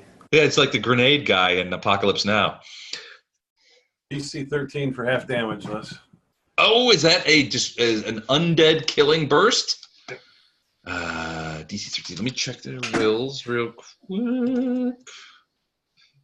Yep, +6. Here we go. Oh, he did not make it. 13 points of disrupt undead damage. A lot. 7. Still up. Oh, 7. I'm sorry. I'll take the 13. Where did I get 13 from? I must be hypnotized. All right. He's down there screeching away. Not happy at all. Lama, what about you? Come over to the edge of the pit and throw a rock or kick dirt on him? She's in the kitchen, actually. Sorry. Okay. Where she should be. Oh, it's going to be one of those kind of nights. All right, we'll skip her for now. Doesn't have range, Snapper so- and Beltran. She's just going to go give Sven a hand. Okay. Snap and Beltran. What are you guys doing? Beltran, I'm going to do a double move to get over to the pit. you're not going to try the shot? I was going to, but there's people around and I might hit one of them. So. Okay, all right. So double move for Belch. Over to the edge of the pit. You go over the fountain?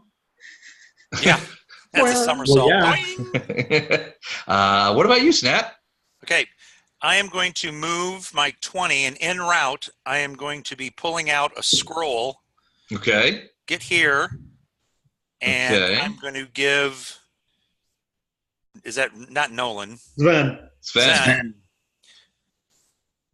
That much healing. Ah, Thank 15 you. points. Very good. Sven is back in business. All right. Kazir and then Sven. Kazir. All right. So, what are the pluses? Are there any pluses for shooting down? Plus Shooting 2 fish for in a the barrel. Inspire. You get +2 for an Inspire. He's not prone or anything, so he still has his there's deck no bonus and all bonuses. that. Okay, yeah, so I mean, yeah, it's not really. +2. Nope. Oh, that's a miss. Ding! Arrow sticks in the ground at the bottom of the pit. It wasn't a fumble, at least. No, it wasn't. There's the good news. Yeah. Sven, what about you? Well, everybody else is having fun. I want to have fun. You gonna go over to the edge of the pit? Hey, look at that. There's a zombie down there. And I'm only taking one shot this time, and I get the +2 for Inspire. Inspire Courage. Oh yeah. And I'm gonna, yeah. That is a miss. It's like shooting zombies in a pit. I am rolling rocks tonight. It's like shooting zombies in a pit. I'm writing that down.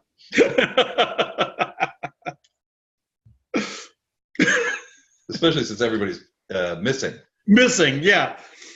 That is one It's fast-moving pretty zombie. hard, actually. I guess shooting zombies in a pit is the definition of hard as opposed Yeah, to really. barrel. It's really difficult to shoot them when they're in a pit.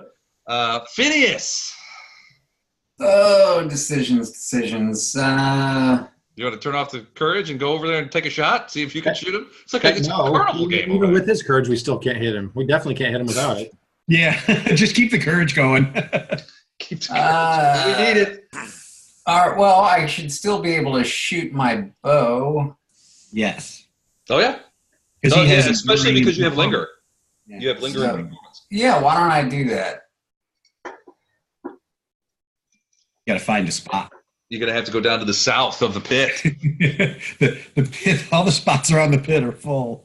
Oh, well, It's like you're all in a circle peeing into it, you know? It's like a campfire. Honestly, if you guys were Do that peeing in into that pit, you Scouts. probably have better luck. It's like, hey, we got to put out the fire. Let's Hey, all no- stand around and piss on it. You No know? crossing the streams, though. I Yeah. can't even tell where it is. Where the hell is it? You got to go to right here, I think. Oh, okay. The green square is the pit. These characters are heroes, aren't they? I mean, Oh, yeah. By any measure. By any measure.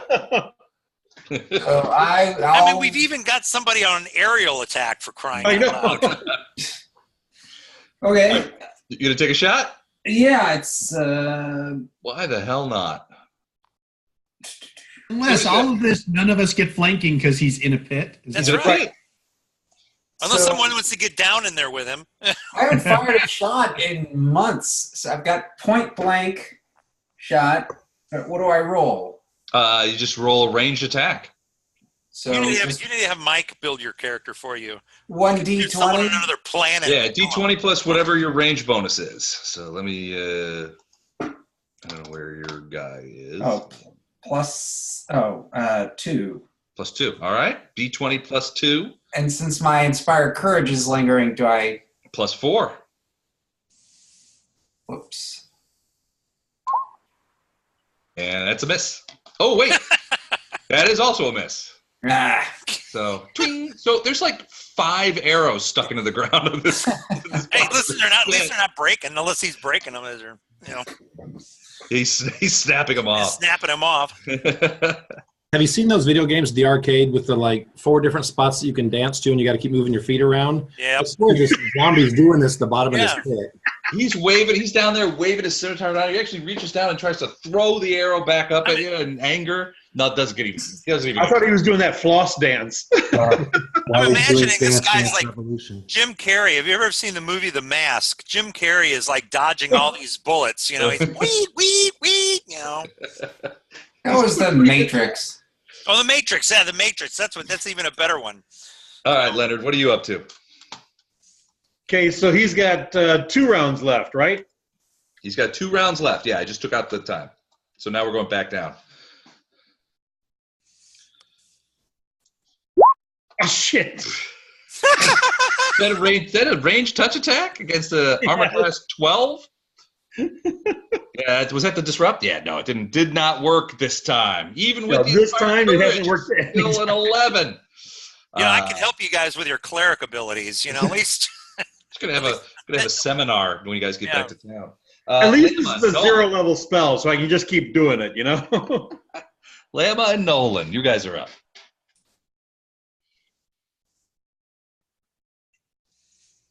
Llama says this is like shooting fish in a barrel. I'll have no part of it. Well, Llama, in about 2 rounds, he's going to be at ground level, and you can hit him then. Yeah. No Well, yeah, because he won't be damaged in any way, so he'll be perfectly healthy. Nolan's going to get a scroll of Cure Light out and heal. Llama, right now you're standing on a roof. Oh, yeah, you got to get off there. You're on the roof. Gordon moved me. He wasn't paying attention. Sorry. Fear, blame it on the man. Mover of, yeah, there you go. Just tell him that. Just tell him the facts. That's right. I heard that kitchen remark, by the way. Yeah, I got slapped in the head by my wife, too. So. I like Cash. Yes, she does. She's an awesome person. 7 points of healing. Is that for Sven? Yep. Nice. Sven, take another 7 points as Nolan reads a scroll of healing onto you. Thank you, guys. Excellent. That's what we do. Snapper and Beltran. I'm not getting involved in this. I'm going to cast Detect Magic and look at this guy to see how the heck they were so fast. Detect Magic. Let me hold on. Well, maybe he's got boots or something. I don't know.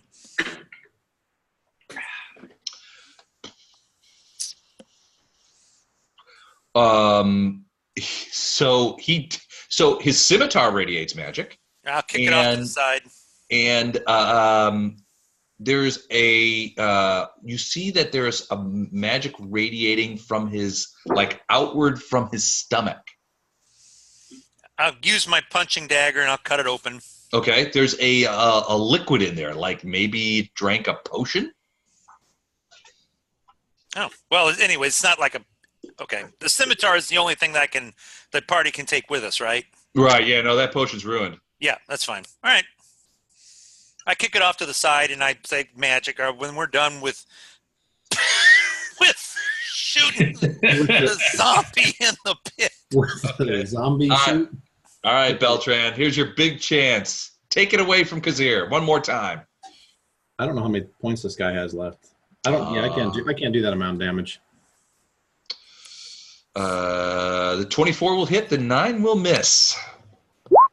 8 points of damage. That's correct. You cannot do that much damage. It's 10 damage. 10 damage. Oh, because of the courage. Okay. Yeah. That's right. 10 more points than he's had in the last 2 rounds. Another arrow buries itself in the mud at the bottom of the pit, but one buries itself in its shoulder, and it's like, snaps it off. Mama's going to ask, are you guys done yet? There's like 13 or 14 in here. Lava's standing aside. All she hears is like, doing, doing, and then everybody going, shit, damn. Are we getting those arrows? Oh. All right. Kazir and Sven, 2 prime archers. He's within killing range. I can tell you that. Kazir contemplates just throwing Lama on top of him. Pushing Beltran in, Because then I know he'd die. But ironically, I just thought about it. Is not going to go jumping in there myself, just jumping on him.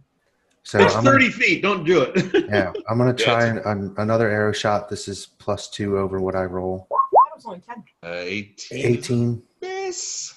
10 foot diameter. That's a miss, Kazir. I'm sorry. Sven, how about you? Well, I'm going to give 2 shots this time. Maybe I'll have one more. I think we're up to. Ooh, there's a hit.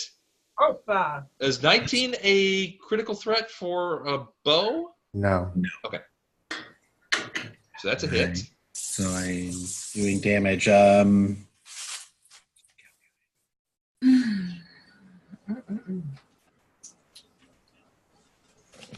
Okay. 11 points. Ooh, a solid hit. Is he still alive? He's still alive, but he is real low. 18 is a miss. Does that include the +2? That would take him to 20. His AC is 21. All right, Beltran, you're at That's a miss. We now have 8 arrows embedded in the ground. Zombie, I was just walking in and make some popcorn. The zombie is still not dead. No. Phineas, finish him. Finish him. We're not really trying to shoot him. We're actually playing tic-tac-toe at the bottom of this pit. Gotcha. Well, let me see if I can get him on the diagonal then. 18. Oh, 20. Did you add in your Inspire Courage? Yes. Then that is a miss, sadly enough. AC 21. Hey, what's your dex, Andrew? 16. Okay, you should have more than a +2. Oh. It should be 3 plus your base attack, which is probably going to be in the 3 range. You should be attacking with a +6. And then with your Inspired Courage, it should be a +8. Oh, shame, all your roll. So What happened to looking out for the that new 20 guy, is right? actually probably about a 24 or 25. Well, it should be on your character sheet, dude. Is it not there? Well, all right. What am I looking for? All right, so you get your base attack bonus, which I think is +2, right? It's +3. +3. All right, so then you get with a range attack, you get a dex bonus. What's your dex bonus? Is +2.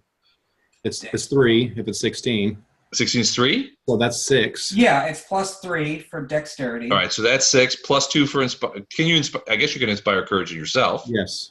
That's +8. 16 + 8 is 24. That is a hit. All right, roll the damage. Let's see a 1. I want to see a 1. So what do I roll for damage? Is it a short bow, long bow? What is it? Longbow. It's a D8. Okay. He's got 2 hit points left.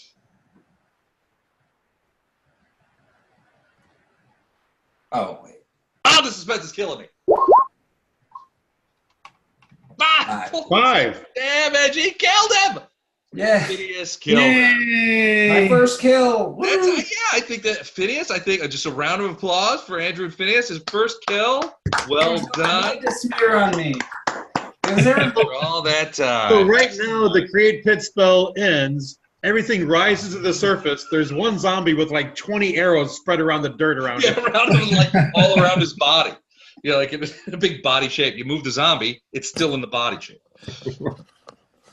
All right, so if we drop out of initiative at that point, all the zombies seem to be, or at least no more seem to be coming out. You examine the zombies.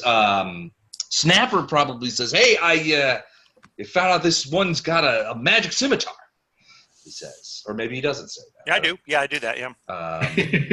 And you'd also probably tell them about the liquid. They probably drank some sort of potion, is what it looks like, before Never heard of zombies drinking potions either. It's very odd. Or wielding weapons, let alone magic weapons.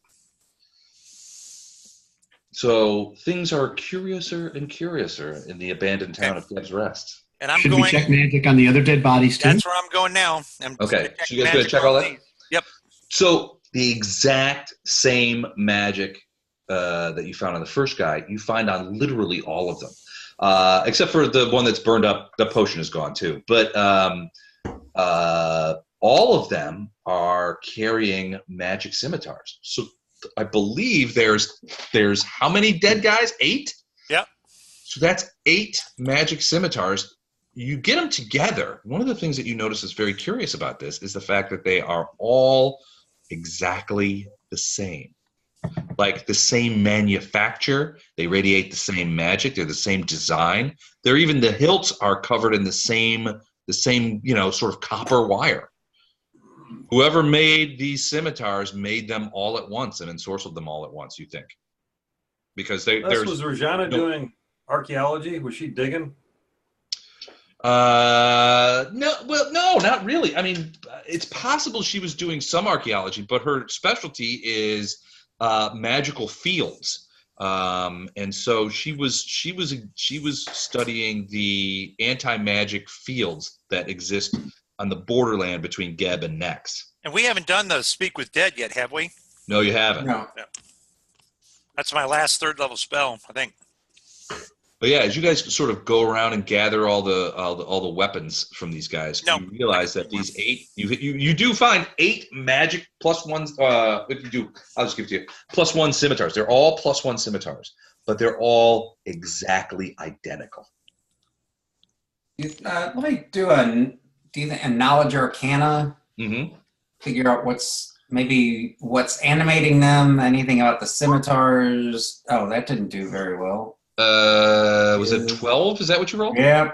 Yeah, I mean, and so a couple of things. The animation necromancy is more of a divine caster kind of thing. So it's really not your wheelhouse. It's certainly not what you would consider to be arcana. You're not sure. They certainly, as you examine the bodies now, they look like zombies. I mean, when you get a closer look at them, there are lesions on the skin.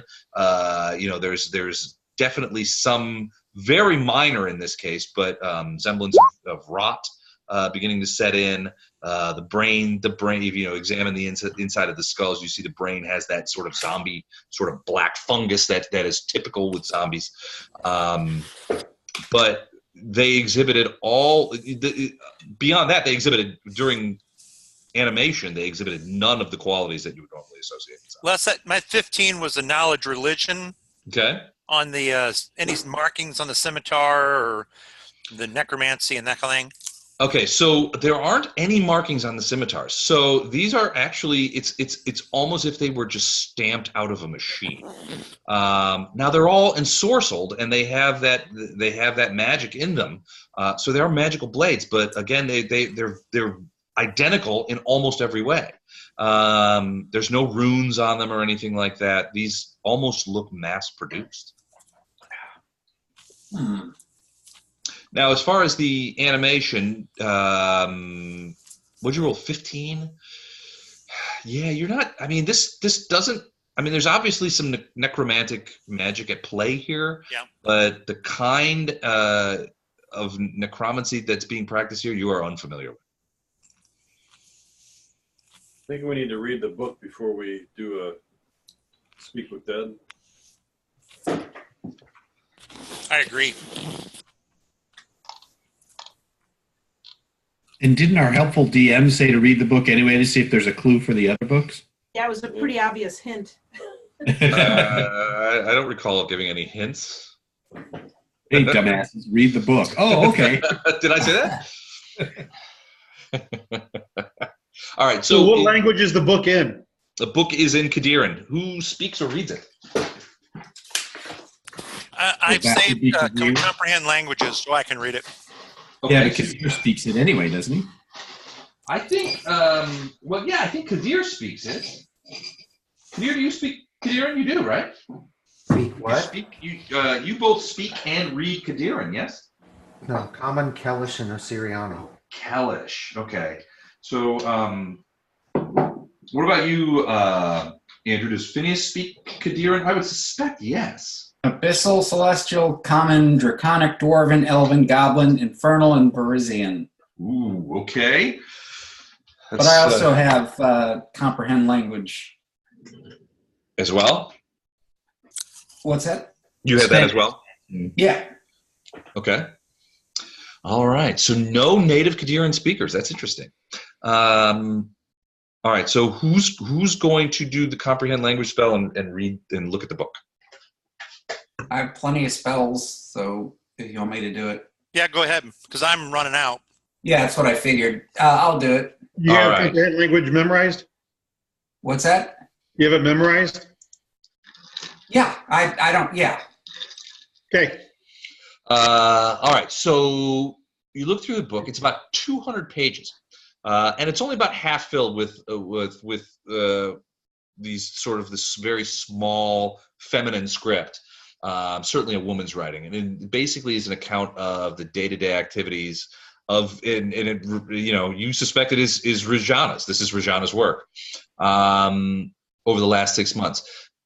As you flip through it, there's just a couple of things that catch your eye. First, the very last entry indicates that she was, when she made the last entry in the book, she was 2 days north of the town of Geb's Rest in the Mana Wastes, camped around a stele that she believed could cure the Mana Wastes of its magical afflictions or lack thereof.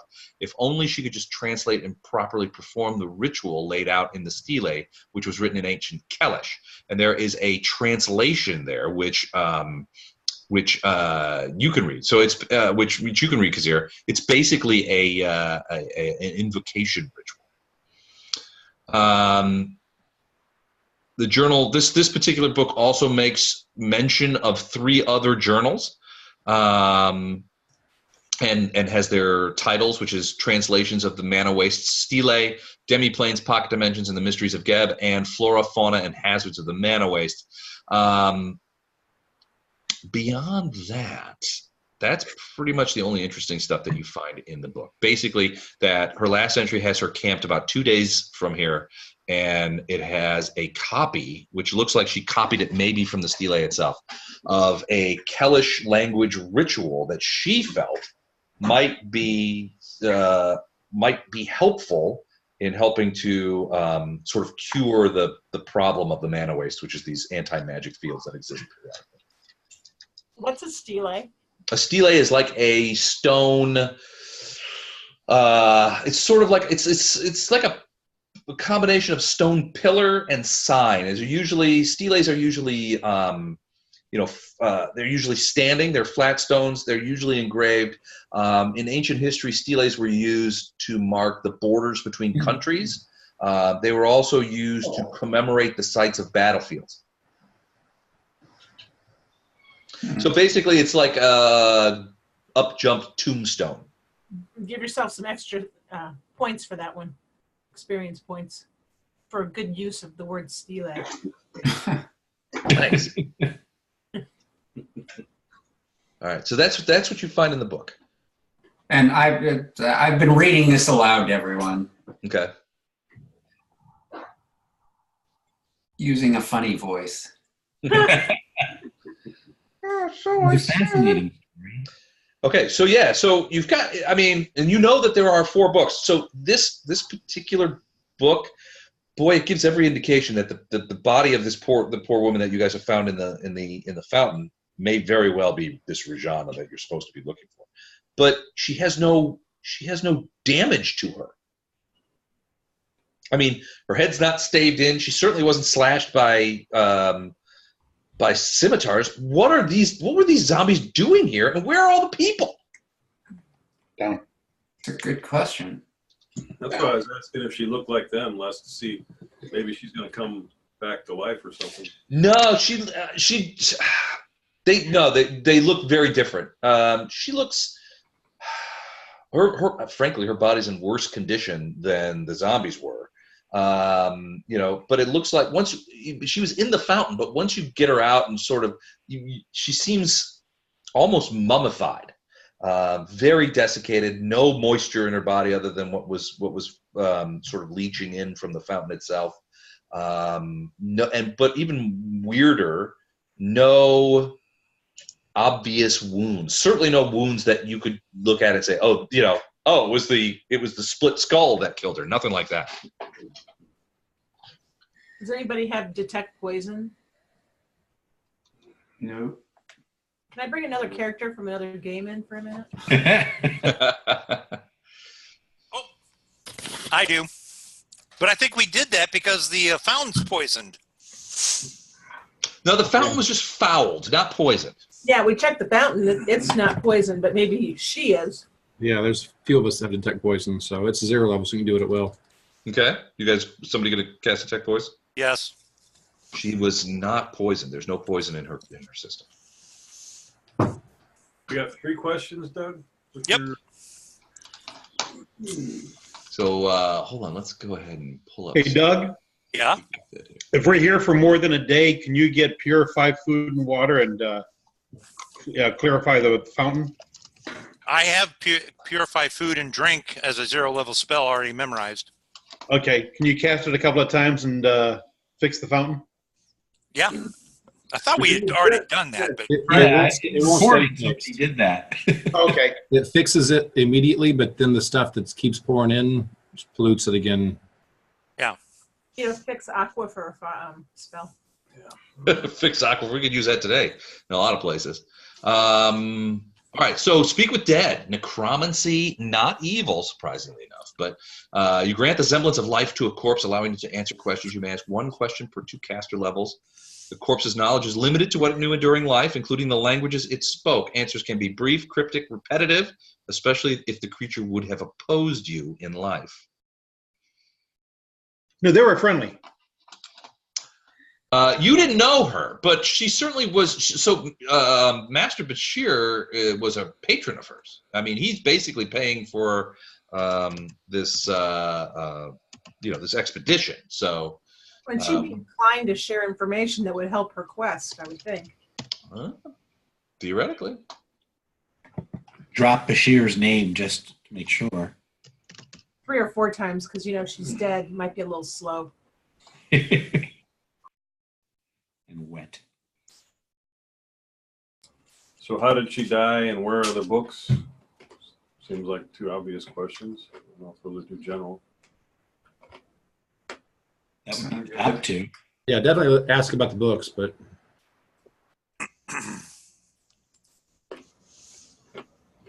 I think the how did you die is a good question, because it seems to be a missing link in what we're seeing. Well, I mean, I just don't want to do what she did, too. Well, there's that. What's the pink? Oh, that's the yellow. Never mind. That's Snapper's yellow, I think. Oh, it's Phineas's. That's Phineas's Inspire Courage range. I'll go ahead and I'm assuming you're not continuing to sing. I'm humming to myself. Okay, so I'm the one that has to ask these questions, right? Yep, if you cast it.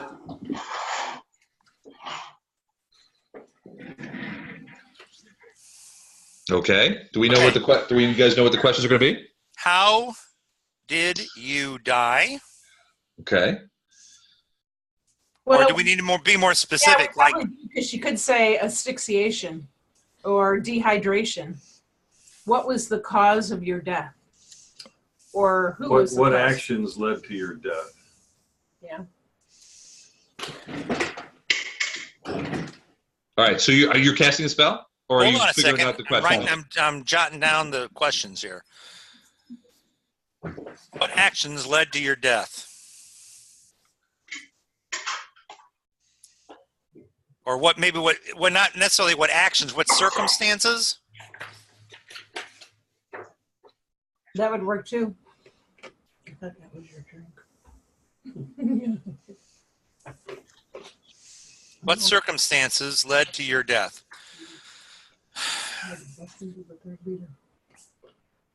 In the second question, what is the location of the other books, or what?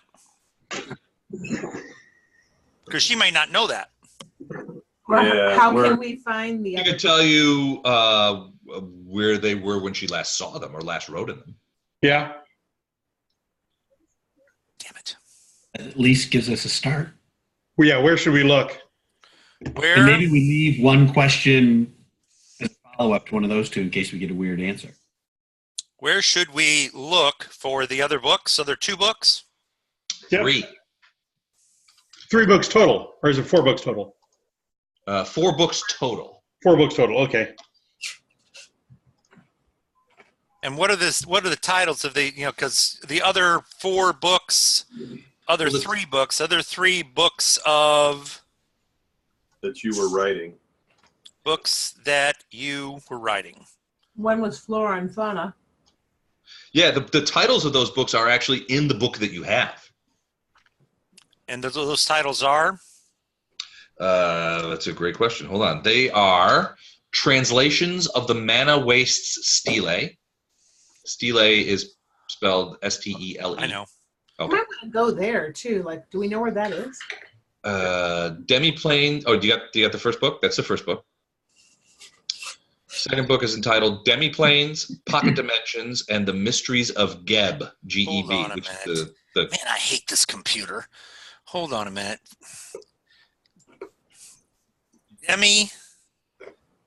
Demiplanes. Pocket dimensions. Demiplanes, pocket dimensions. And the mysteries of Geb. G-E-B. That's the country you are currently in. So one book is entitled Translations of the Mana Stele. The other book is Demiplanes and Pocket Dimensions. And the third book is The Mysteries of Geb. No, the Demiplanes, Pocket Dimensions, and The Mysteries of Geb is one title. Got it. The third Get book away is from me, cat! The third book is entitled "Get Away from Me, Cat." Wait, no, that's wrong. The third book is entitled "Flora, Fauna, and Hazards of the Mana Wastes." It's assumingly like a naturalist book. Flora and fauna of the what? And hazards of the Mana Wastes.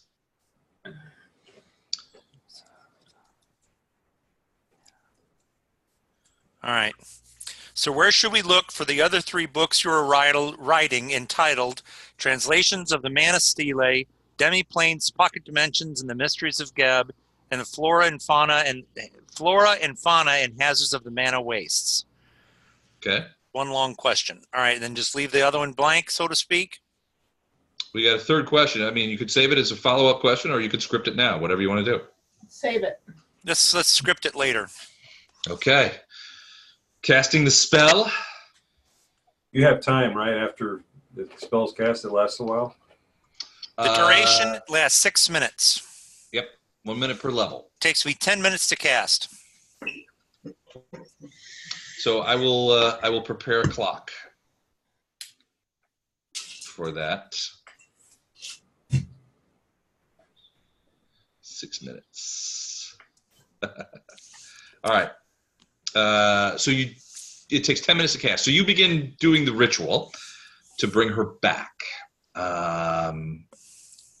You finish the spell in 10 minutes, and at first, there's nothing seems to happen at first, and several seconds go by, and all of a sudden, this desiccated corpse, that is in the fetal position, you see its arms just kind of go and break. It begins moving out of the fetal position, and you could hear the bones and the cartilage, the desiccated cartilage, snapping, and it sits bolt upright, and you can hear the sinews tearing inside as this woman sits up, and her eye sockets flip open, but there's no eyeballs there. Just these empty husk sockets that are looking on nothing. And she turns her head to look at you, Snapper, and her jaw drops open way too far, and you hear this noise. It's coming from like this horrifying wind that comes from down in her mummified guts. And finally, you hear this hoarse voice finally say, "You have clawed me back from the dead, from Pharasma's keeping. What do you want of me?" It does not seem to be a feminine voice at all, but you're not sure what's going on. And we're starting the questions now. 6 minutes on the clock, boys. All right. We are travelers, or we are individuals, a party that has been commissioned by Kazir. Is that correct? Bashir, Master Bashir. Master Bashir. And we need to know some things from you. What circumstances led to your death? The circumstances of my death are I was performing the ritual of the stele, the Kelishite ritual, but I mispronounced the names. Kelish is not my native language. I must have mispronounced something or made some sort of mistake, for I was thrown backward in time hundreds of years and found myself amongst the Gebites of the demiplane who are preparing to return to this time and take their claim. I ran from them as best I could, but they caught me, and their priests sent me back to this time, this year. But because of the spell that was required, I aged Every year, all those hundreds of years coming back to this time. That is what destroyed me. Gavites are coming. The Gavites. That's just poor planning. Well, don't berate her now. Jeez. If only I had. Well, it sounds like us. Studied the stele harder. If only I had done the invocation correctly. None of this. They are coming, and she reaches out one like sort of gnarled arm, which you can hear it snapping and neck and skin ripping. They are coming to get us. You must stop them. That leads to a possible follow-up question: is Who? well, where is the invocation? Where do we get the invocation, and what does it do? No, the best follow-up question is, really? No, let's stick with the plan. We got to find these other books. Okay. My second question is, where should we look for the other 3 books that you were writing that were entitled Translations of the Mana Stele, Demiplanes, Pocket Dimensions, and the Mysteries of Geb, and thirdly, Flora and Fauna and Hazards of the Mana Wastes? My work. You speak of the work. My life's work. They were at my camp. I was writing them and writing in them when I did the invocation and was transported. They remain at my campsite north of Geb. All right, so we head north. So what's the invocation do if it's properly invocated? Is that a word? Vote? Is that a question? No, not yet. No, not yet. This is Do we want better instructions on how to get to her camp? She said it was north. Or perhaps, how do we stop the Gebs from coming through? There's only one road. So, I mean, there's only one northerly road. It leads into the Mana Wastes, though. Yep, should be obvious. Ask your final question and send me back to Pharasma. We're thinking about it. If only I had said You've only got 2 minutes left, according to this thing. According to this magic device. She said if only I had done the invocation right. Well, she told us that she mispronounced the Right. name. One of the words, right? But she said if only I had done it right. Now they're coming. They're coming. So is this like Army of Darkness stuff? Okay, so I am going to ask. I know not of this movie which you speak. We're running out of time. Should we ask what mistake she made specifically so that we can correct that and do it correctly? No, I think she's just talking about she did the incantation so she aged. No, she said she must have done the invocation incorrectly and it threw her back in time. Yeah. So we need to make sure we're speaking that fluent before we try it. Forced her back. She aged, coming back through all the years. But she still thinks the invocation is what's going to save Yeah, us. Maybe. Maybe Don's right. Doug's right that we should ask just how do we prevent them from coming? What is the question is, how do we prevent them from coming by using by correctly Actually, if you were like that, you're answering your own question. Yeah, and she said she didn't know. She said maybe I said it wrong. Like she didn't really know what she did. She must have done something wrong. But she doesn't know I did something wrong. Then so what are we asking her? 30 seconds left. You know where the invocation is. Like, do we even know where to find the invocation? Is it in one of her books? Yeah, it's on the stele. It's on the stele. Maybe detailed instructions to her camp. What are your detailed instructions to your camp? Take the north road from Gem's Rest 2 days into the Mana Wastes. There you will find my camp and my body and the rest of my materials. 3, 2, 1.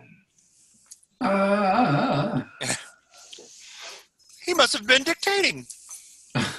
You can see her fall backwards back into the sand as her body goes limp, and you can see pieces of her like are breaking off, like flaking off, It's almost like burnt paper as pieces of her skin and body flake off. But she's gone now. So what did we learn? Go north, young man. Go north. 2 days north was her camp along the northern road out of Geb's Rest. To the mana wastes. Let's Into go. the mana wastes. And there we'll find the books. There you'll find the books. And You the, guys do it. and the Steele's north too, right? Where the camp Let's go. All So right. do you want to search the other buildings real quick? Yes. No. Okay, Didn't so we you search guys- a bunch of them before? Yeah, several of them. I think one of the things you noticed was that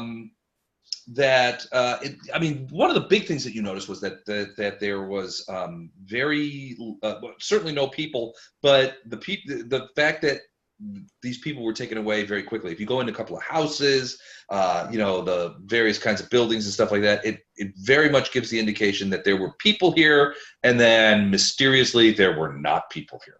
Like I said, in the inn, there's half-eaten plates of food, half-drunk glasses of wine.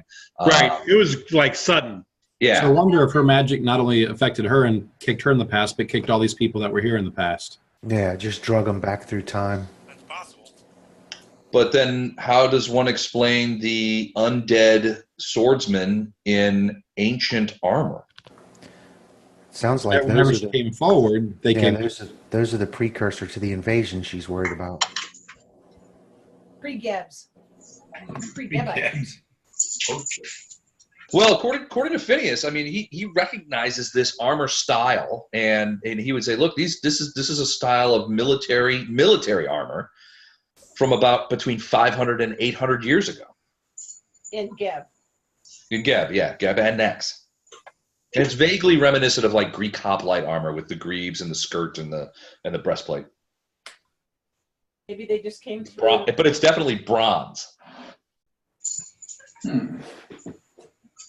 Well, we've checked out the temple already. We've been in the blacksmith. We've looked at the pasture and the stables. Hmm? Who else wants to see what else? We can handle this. Basically, you guys can look through the entire rest of the town. You don't really find anything more of interest, although you'd find a lot more evidence of this sort of like sudden disappearance. Disappearance. Okay. Kind of thing. The only thing of interest that you guys find is that in a couple of places, in various places around the town, you find, so the town, you're on the edge of the high desert here, and so a lot of the ground is made of like very dusty earth or sand. You find a couple of places where there are these weird sort of holes like in the ground. They're not so much holes and looks like it's sort of sunk in. It's almost as if, I don't know, and somebody give me a survival check real quick. Shallow graves? Kind of. Sinkholes.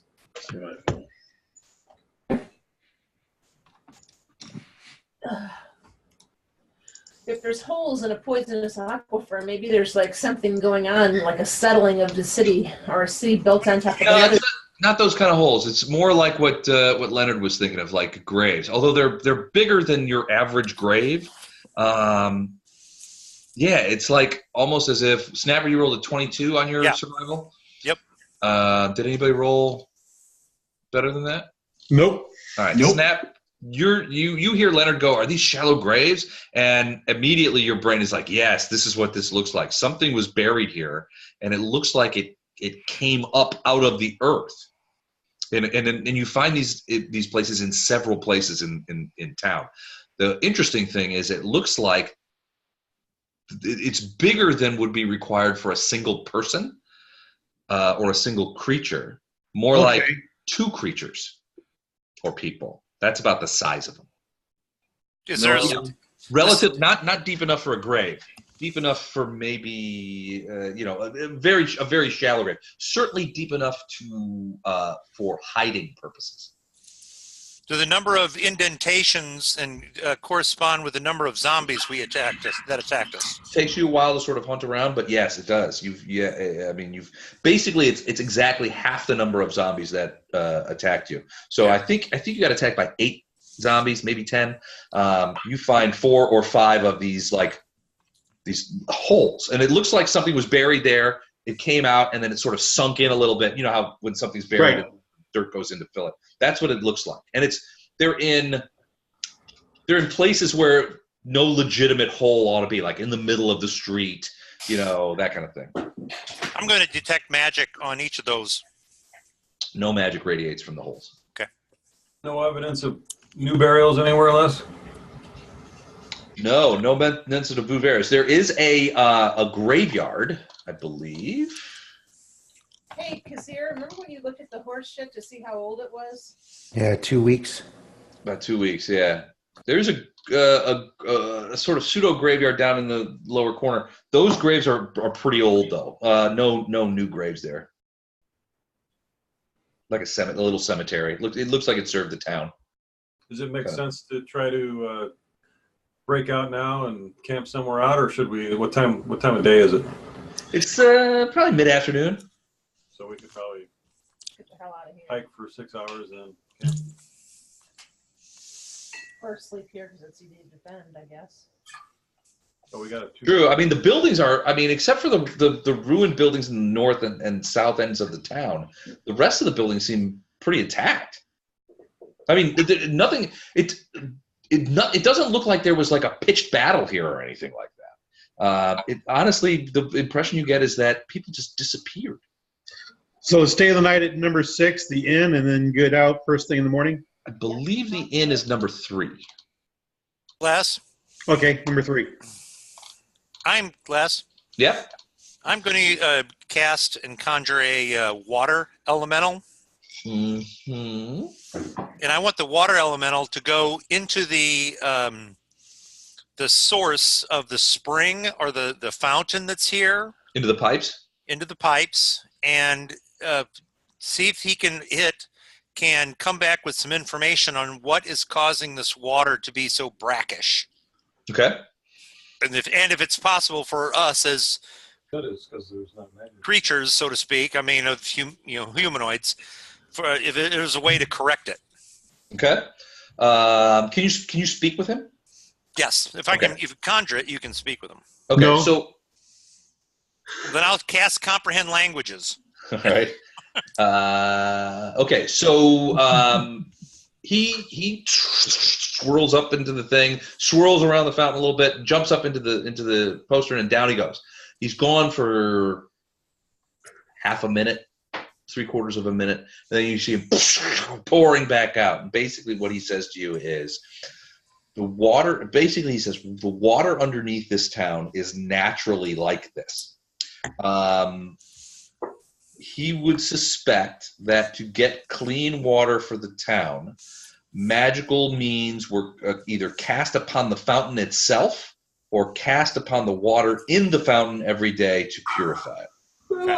But that the water you see here, this sort of brown, slightly salty, kind of not very good water, is what's naturally occurring underneath the fountain.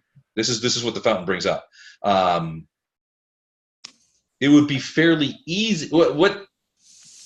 So elementals are not super smart, and they're certainly not magic users. Yeah, but that's why I conjured a water elemental. He would understand. He understands water, but basically what he's telling you is like this: the water you see in the fountain is the water that exists underneath the fountain. This is what is being drawn up.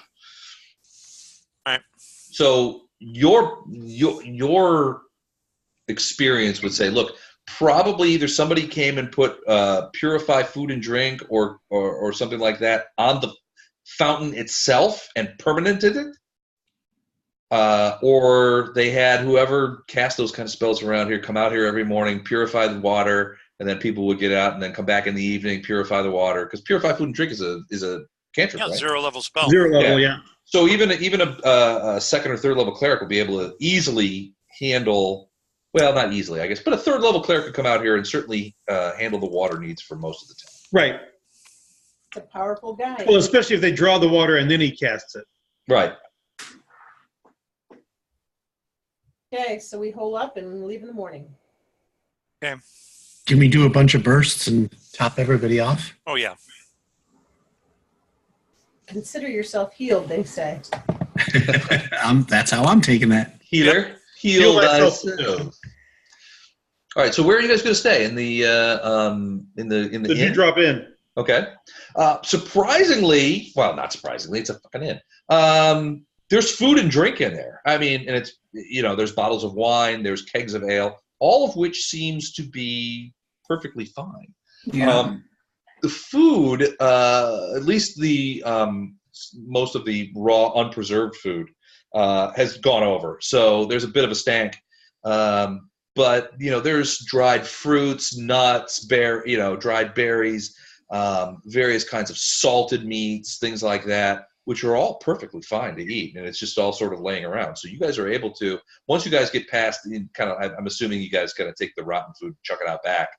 Well, if there's anything that has a concern, I'll cast purified food and water. Okay.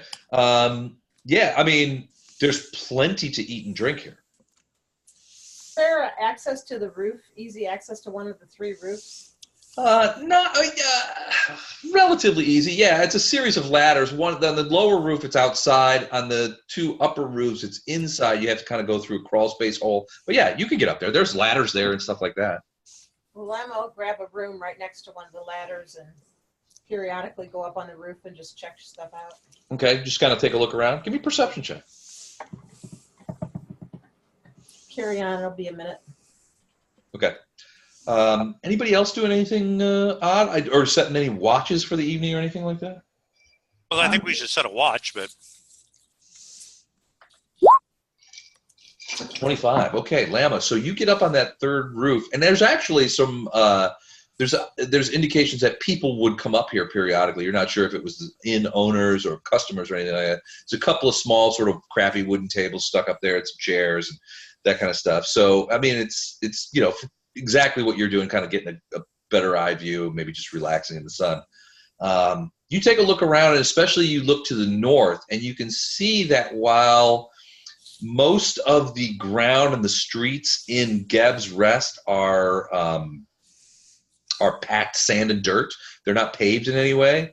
You can see from your vantage point, which is pretty high up, probably 35, 40 feet in the air, that once you get to be about maybe 3/4 of a mile outside of the town, it looks to you like there's a paved road that starts up that far out to the north. Yellow bricks or red or? More like white flagstone. Okay.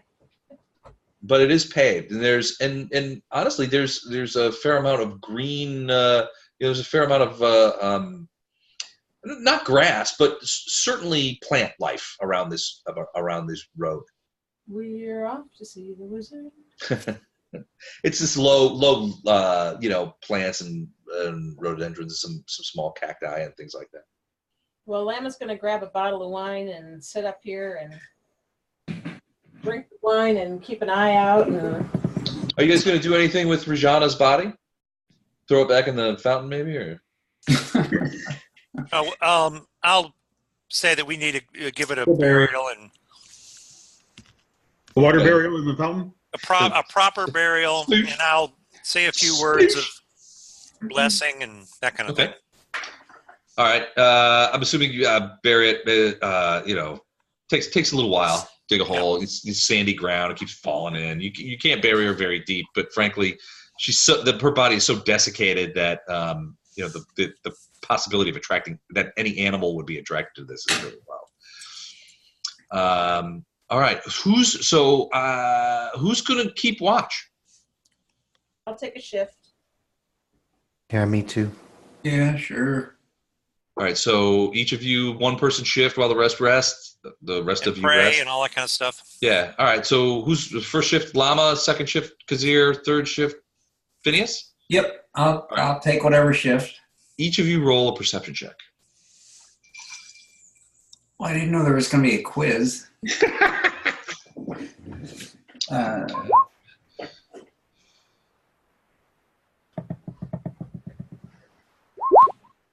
Oh, criminy.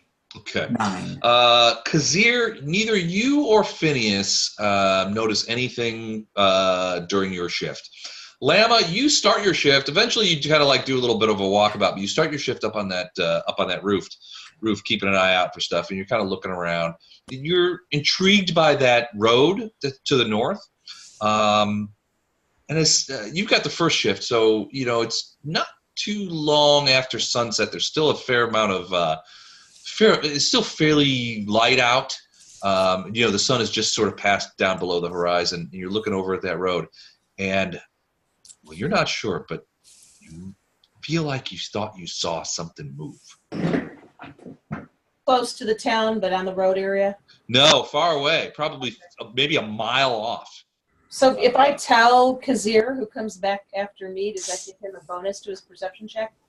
Sure. In fact, I'll let him roll it again. Yeah, I mean, it's nighttime, so it's a lot harder to see, but you don't see anything out there. Yeah, I mean, but you believe Lama that she may have saw. Lama, you're pretty solidly sure that you saw something out on that road. Well, You're not sure what it was. It was too far away, but you swear you saw something moving. I would suggest that we get up at the crack ass of dawn, or maybe even in 4 in the morning or something, and get moving while it's still dark. We gotta. As soon as everybody's done prayed. Clerics gotta wait for the morning. Oh, you gotta have the sunrise. 6 a.m. Yeah, it's either midnight for evil and neutral clerics, and dawn for good clerics. I will be packed and ready at 6. So which one do we have? So everybody's ready at midnight. We're not telling. I'm chaotic neutral. No, No question about it. no question about it. All right. So, about an hour before dawn, Lama, who's a well-known and widely irritating early riser, is up and at 'em. She's already got the fire stoked, making that black tea that she likes to drink, starting to give everybody's sleeping bag a boot. Getting everybody up. So you guys all do get a chance to, the clerics who get your spells at dawn are all praying and doing that kind of stuff. The rest of you, Leonard, you're studying. But yeah, everybody starts to get ready. Is there anybody? What are you guys doing before you leave, while the sun is still coming up? I'm casting Mage Armor. Okay, so you're going to cast Mage Armor for the day. Excellent. Oh, hey, Les, I forgot to mention too. I got a couple bursts left. I'll make sure everybody's healed up full. Yeah, we already did. Yeah, we did that. That's fine. Go ahead and roll them, because everybody rolls once in a while. Especially you guys. Yeah. Well, there's one for. Yeah, so that's heal everybody. Okay, good. So that's going to get everybody up to full? Oh yeah. Well, just to make sure. And I had 4 left. So anybody else need anything? I'm good. All right. What about other stuff? Mage Armor for Kazir. What about the rest of yous? I'm kind of looking through. I'm switching up spells here, so. Go to the restroom. Yeah, everybody's going to have an opportunity to take a nice whiz. Do I think Endure Elements is going to be important? Always important. I don't know.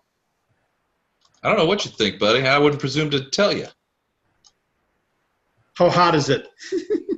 Well, it was pretty hot. I mean, not the kind of hot that's going to cause. It's not the kind of hot that's going to cause environmental problems. Okay, I'm not getting that spelled yet. Then Okay. tomorrow I might, but okay.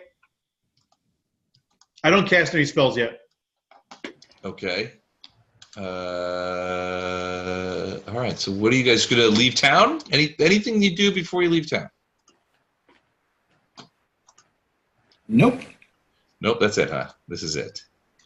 Take some fresh water. Yeah. What do you? I mean, you guys are going to get it out of the fountain? I mean, it is still burbling up. I mean, there's still. Yeah, I'll get some fresh water and have Snapper bless it. Okay. You're gonna fill up your stuff because you're looking at a 2-day trip, at least Right. according to the body. Well, all of us, clerics, most of us can create water at will, so. Okay. Oh, that's an excellent point. Clerics are awesome. All right, so you guys set out. It is growing hot. The Gebian Desert is sandy and dusty, and you find yourselves going back to your water skins quite a bit.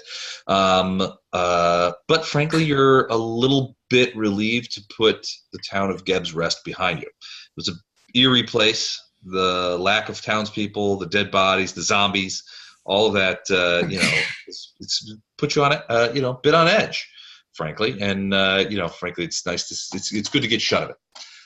It's not too long. It's like Lama pointed out, only about 3/4 of a mile before you find yourselves atop a white flagstone road. Now, a couple of things. The road is pretty messed up. There's a lot of cracks in the flagstones. Some of the flags are missing, but it does seem to be, roadworthy. And if you had a cart or something like that, you could certainly, make better time. Also, because of a lack of desert coloring amongst the pictures that your dungeon master had, there does seem to be a fair amount of grass around this road. Which is weird for the desert, but we're just going to go with it. The road is straight, heads due north, the exact path that you guys wanted to take, and frankly, the traveling is easy. There's a few archways along the thing, but that are some of them are broken down. There's a lot of as you get farther north, the damage to the road itself becomes a bit more prominent, severe, I guess. It's still a road, but you find yourself, there's rubble, there's pillars that are knocked down, because there's pillars and arches on the side of the road sometimes. And it's just it was once a good road many decades ago, but has not been maintained for many years. You walk for most of the day, and Lama, you know that you've passed the area pretty significantly further than where you saw that movement. And I mean, you're out here in the middle of the waste, and you see nothing. No fellow travelers, no animals, no birds.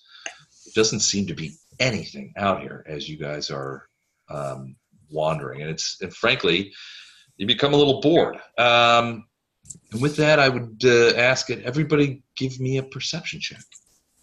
No. All right, you don't have to. Staring at your feet. Purpose. Okay. Ooh. Is that Nolan or Lama? Nolan's 29, Lama's 25. Okay. Those of you who got 20 or higher, which I think is Lama, Nolan, Phineas, and Kazir, everybody's kind of walking and talking, and I mean, you guys aren't on super guard, right? Because honestly, there's nothing out here. You've walked for close to 6-7 hours, and just frankly, you're bored. It's a long, hot hike, and honestly, most of you are looking forward to bedding down for the night as you continue to go out on these mana wastes. But Kazir spots it first, and then Nolan and Phineas, sees it too. And he said, "Look down there on the road, about 1/4 of a mile down the road, you see what looks to be an overturned wagon. Now, you don't see any horses or any draft animals of any kind. It just looks like there's a wagon overturned in the middle of the road." What do you guys do? It's about 1/4 mile away. Lama's going to say, "It's a trap," and she's going to giggle and get her scimitar out. She runs the whole 1/4 mile to get there. Come on, who's with me? Come on. Well, let's bring the trap. Yeah, I'm ready in action and meaning to run. I love that you guys are like, let's just run right at it. This is going to be great. That's who we are, buddy. All right. How we roll. What we do best. That's how we do it around here. All right, hold on a second. You're going to change the map? No. Maybe I will, maybe I won't. Yeah, I will. So you guys continue to approach. You get to within 100 feet, and I'll change the map. All right, can you guys see it okay? Yes, stone Yep. arch. Broke down stone arch. Yeah, so so you guys see a couple of things. One, so yeah, there's a fair amount of rubble out here, but you see that like over here, there's like pillars, that are sort of busted off. Here's one of those stone arches. There's a pillar over here that's sort of knocked down, and there's just a fair amount of rubble here. But yeah, right here, in the middle of a path is an overturned wagon. And it's just sitting there. It doesn't. There looks to be maybe some boxes or something kind of scattered around it. It's hard to see. It's hard to see from here. Can we go, or do we need to stay and wait? Les, Snapper is gonna. This appears to be a pillar. Yes, on either side. And so. And you think this stuff here in front of you guys was another arch, although it's broken down. There's a fair amount of rubble underneath it. Looking around them to see if there's any writing, to see if it's one of these steles. Okay, go ahead and give me a perception check, I guess. Unless you have knowledge stele. I don't. Like I do. Okay. Perception. Was it 20? 20. 20. Yeah. No, these neither the pillars nor the sides of these arches have any sort of thing. What are you doing there, Lama? Well, if he's moving, I'm moving. So you're moving. So you're walking on the road, or are you walking on the ground? I'm walking on the ground. Are you stealthing at all? Sure. Can you stealth? I mean, as a barbarian rager, Anyone can stealth. It just depends on how well they do it. With my +0, I am going to stealth. All right, let's have a look. See. I think I'm giggling too loud though to really be stealthing. Okay, so you're like tiptoeing across there, with your sword out. All right, so give me a quick perception check as you get closer to the wagon. And I'm taking the side of this arch as support. Okay. You got your back up against it, that kind of thing. Yeah. 22. Okay, yeah, you get a closer look at this wagon. It looks pretty busted up, although it looks of relatively recent manufacture. You do see that there are a lot of boxes of kind of like in crates kind of scattered about. It looks like maybe it crashed and you're not sure how, or but it is on its side, sort of turned over. A couple of the wheels are broken. There's no draft horses. The straps or beasts of burden. It's all there's the leather straps that would normally attach horses or oxen or anything, whatever was driving it. They're all still there. You're not sure if they were released or taken away or whatever. But yeah, it's just basically a broken down wagon with a bunch of crates and stuff scattered about. Are the crates opened, like people ransacked them? Some of them are broken. You don't know if they've been opened. It looks like there might be a couple of boxes that are still sealed. Wooden boxes, small kind of thing. I look over my shoulder. Who's back there? Sven. Come on, Sven. Come on. So what about, everybody, I see Nolan's moving forward, Leonard's moving forward, Sven is coming forward. What about the rest of you? Kazir's running that way. Okay. Is anybody doing anything other than commandoing their way up the road? Looking around. All right. Looking around for the trap. I'll sing a song of inspire competence. Okay. I need to find an 80s song for that. What do you think would be a great 80s song for inspire competence? Whip it. Nice. I like it.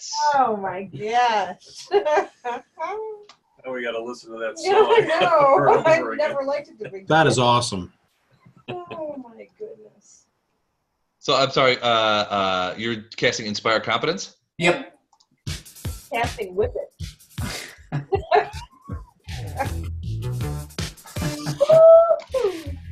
All right, confidence up. So So I hope you guys realize I'm bookmarking these. One of them says inspire courage. The other one says inspire competence. And these are the links. So I'm saying. All right. So inspire competence. So everybody gets a +2 on their perception checks. Lambo, is that 20 a perception check? It says bonus on skill checks. That doesn't, not just perception is a skill. Right. So, but any skill. Yeah, any skill. I'm just saying these are the ones you guys are rolling. Got it. Okay. All right. So Nolan, you're looking. Ellen has a 37. No, I added the 2 already. Oh, okay. Okay, 25 perception. You are. Let me check something real quick.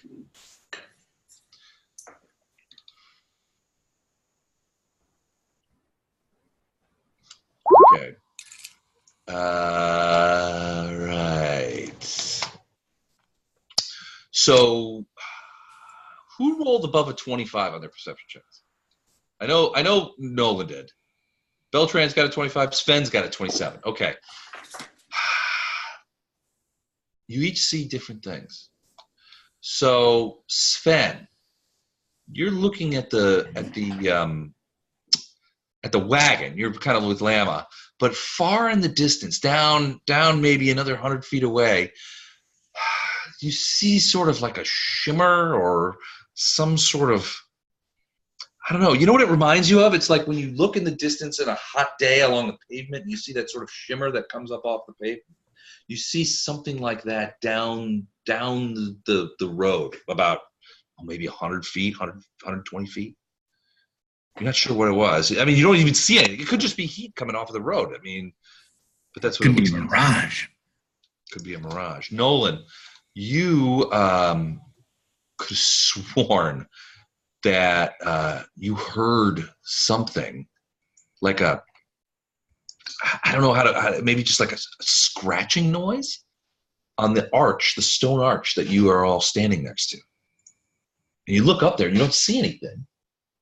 But, man, you're sure you heard some sort of scratch or like maybe a pebble got scratched across a stone or something like that. You're not sure.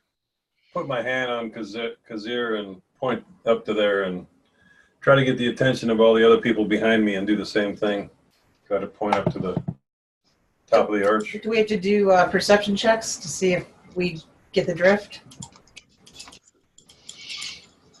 Well, I mean, Nolan, do you say anything? Yeah, I'm not gonna say anything necessarily, but I'm in front of most people, so if I gesture with my hands to try to get their attention, hopefully they'll see. Beltran, you see Nolan gesture to like that arch, that stone arch that Kazir and everybody's standing next to, and you sort of look up there. You remember that part in Predator where they see the Predator at the very beginning, where he's sort of like that outline is a little bit weird mirage kind of moves through the trees? Uh-huh. You see something like that, and then it disappears. And you're like, what? And Nolan's pointing, like maybe he sees it. And you're like, do you see it? What is that? I can't see it. Everybody else is like, I can't see it. I'm gonna call out. There is something up there. I saw it move, but I can't see it. It's almost invisible. You have a conical spell of immobilization or... Roll a perception check. 26. 26? All right. Snapper, where are you looking? I would be looking up into this general area. Show me. Looking that way. Okay. Yeah, I mean, at first you don't see anything. And then behind that pillar, where you see the like the wagon, the overturned wagon, and you see Lama and Sven sort of moving towards it. You see there's a broken pillar that sort of landed on the thing right next to it. Behind that, man, you can't even be sure, but you thought you saw something move. It was so fast that you're just like, did I see anything? Really? Are Sven and I completely in the dark? Do we have no clue that everyone's starting to see stuff? Yeah, you guys. I mean, Sven thought he saw something down the way. So just I'm in the dark. So Well, I'm depends on what Sven tells you. I would definitely tell her. There's things here. Things. Beltran, of all of them, you are just like, what the hell was that? And Nolan, you're sure you heard something like the scrape of it sounded like a rock being scraped against another rock, or maybe like a claw.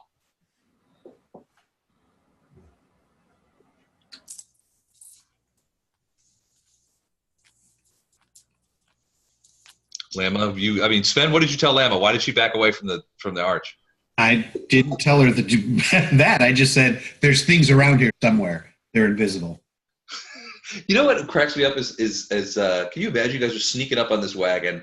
You're like, it's total trap. We're gonna rock right into it, but we're gonna be ready. We got our scimitars out, and then Lama, you're like moving forward, commando style, and then Sven lays a gentle hand on your shoulder and says, "There's things around here."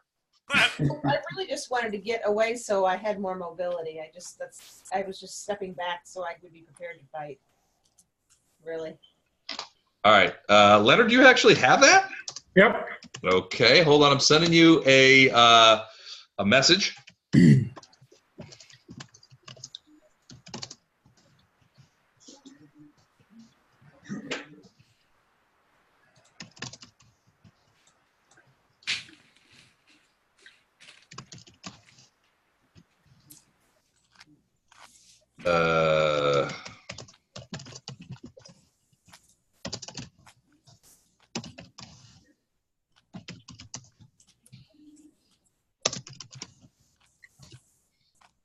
Ready?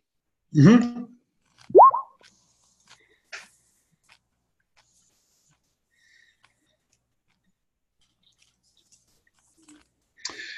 Shit, cats. There's huge panther type things coming. One's on top of the arch. The other one's behind a pillar by the wagon. Get ready, guys. As in they're coming towards us? Yep. How tall is the arch, Les? About 12 feet on the inside. Boom. Kazir, you are hit by something.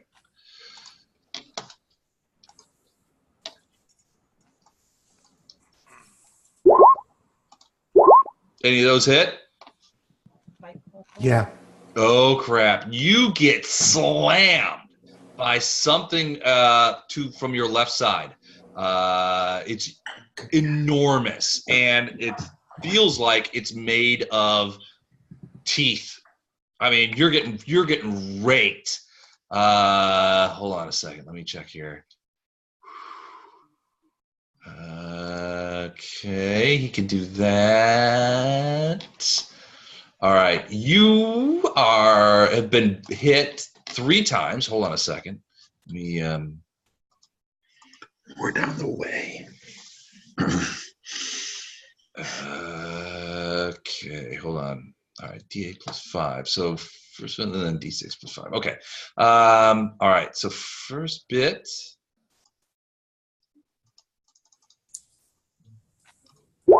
Ooh, 8 points of damage. And then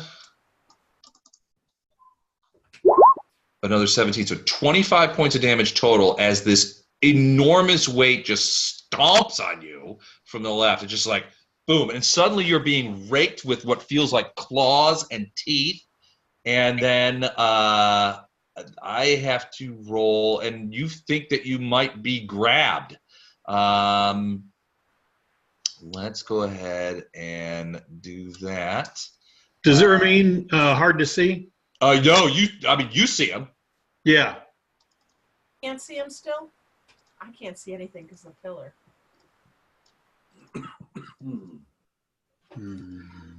Does 24 beat your CMD?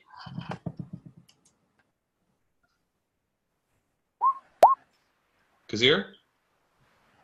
Yeah, sorry. I said yes.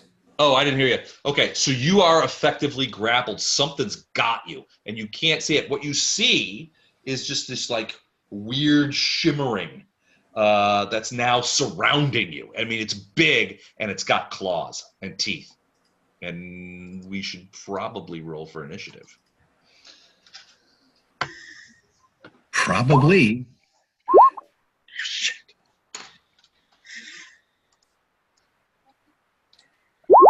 Okay.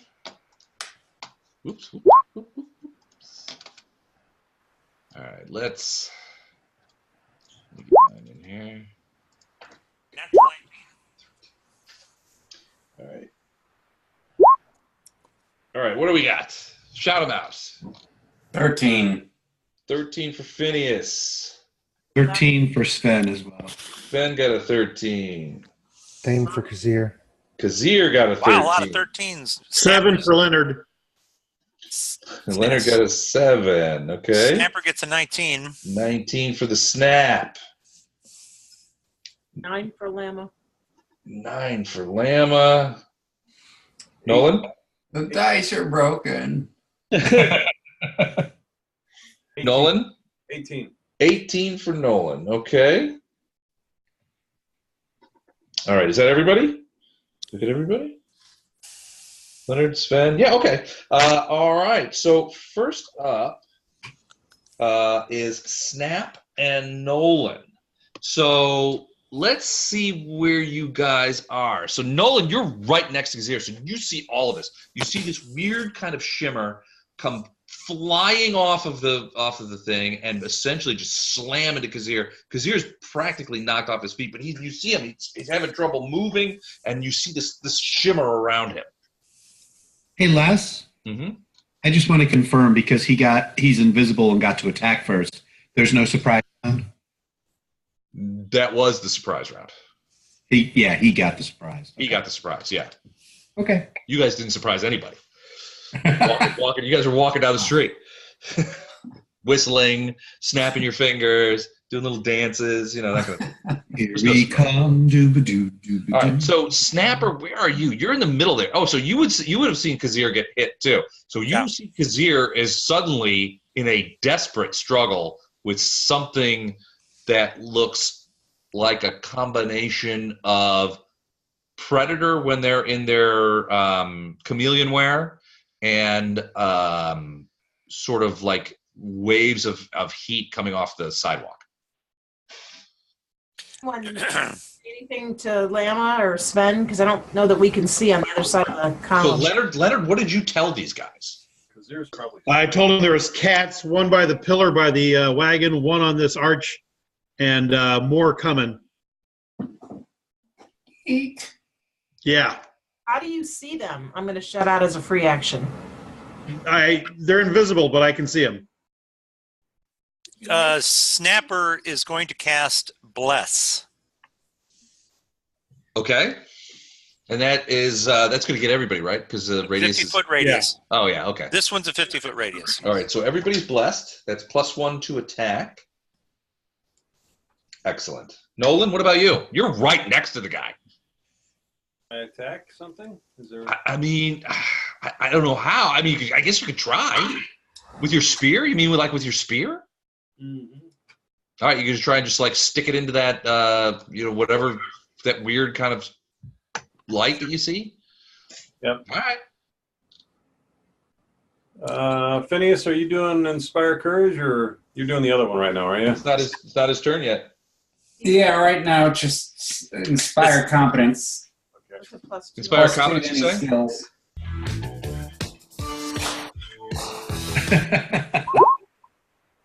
23. Do I need to roll a 50-50 or? Yeah, you do. Low. Yes. Okay, hold on. Let me check something here. All right, you jam it just by just a shot in the dark. You jam outward with your spear, and just like I'm here to help you. And sometimes you feel the spear hit something, and you hear this kind of like kind of noise, like a combination of a roar and a meow and a hiss.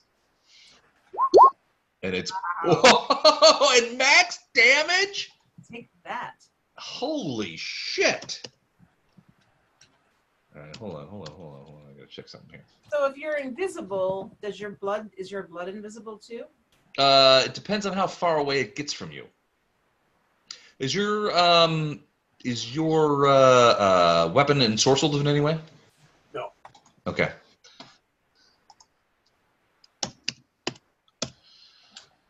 All right. It depends. Yeah. So it depends. Yeah. I mean, theoretically. Now?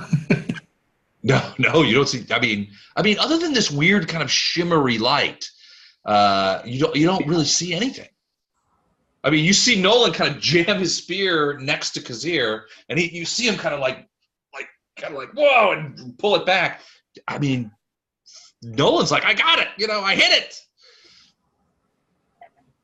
And you all definitely hear that sort of like kind of noise, like you know that noise that you hear when you step on a cat's tail. Yep. Multiply by 20. I'm gonna yell out. Can anybody make this thing visible? On it. I think there's more than one. On Okay. it. All right, so that was Nolan. Snapper, what are you doing?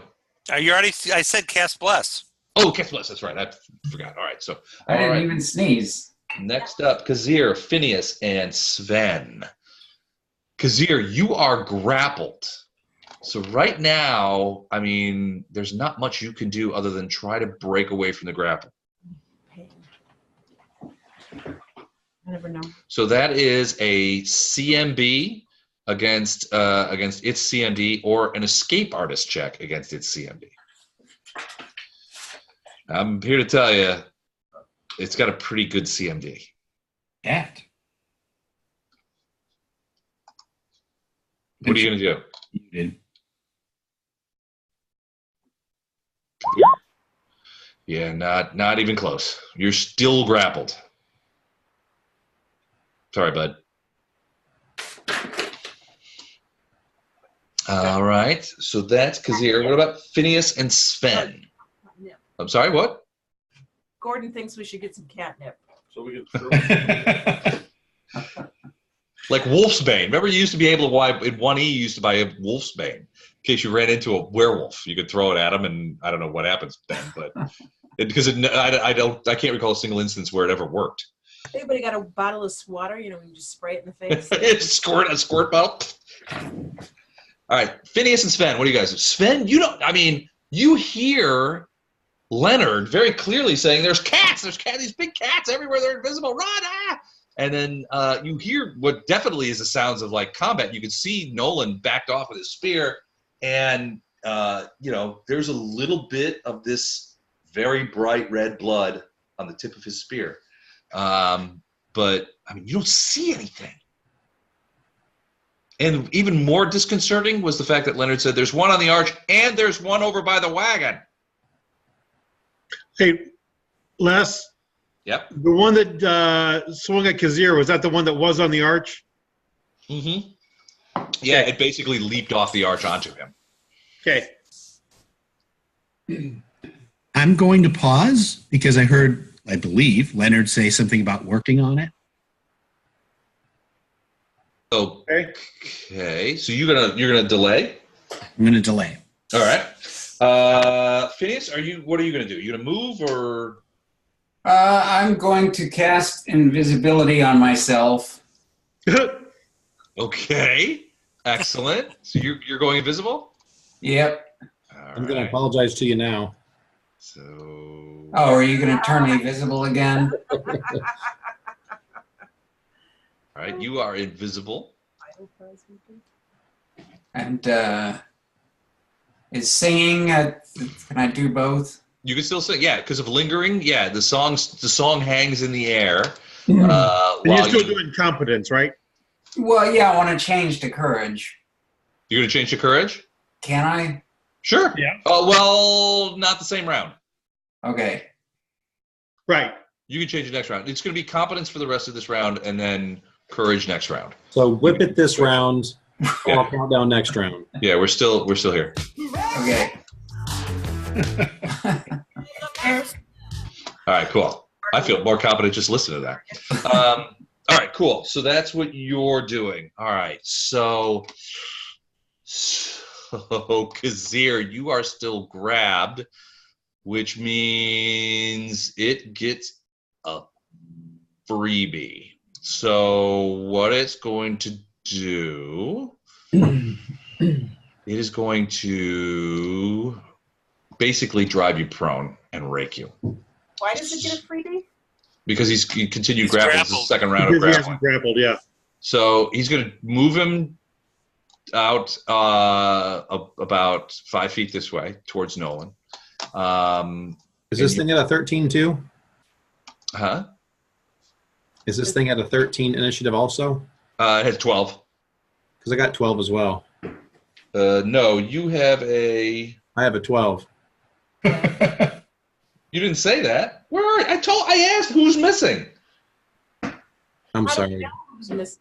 You Wiener. scroll up, you can see you've got a 12. All right. Hey, Mike, Yep. other than rolling it, he asked everyone to verbalize it, and I don't think you verbalized it. Oh, sorry. All right. Go ahead, Beltran. So you see my that Wait, which one has a better dex? you see that red Health bar. Shut up, Don.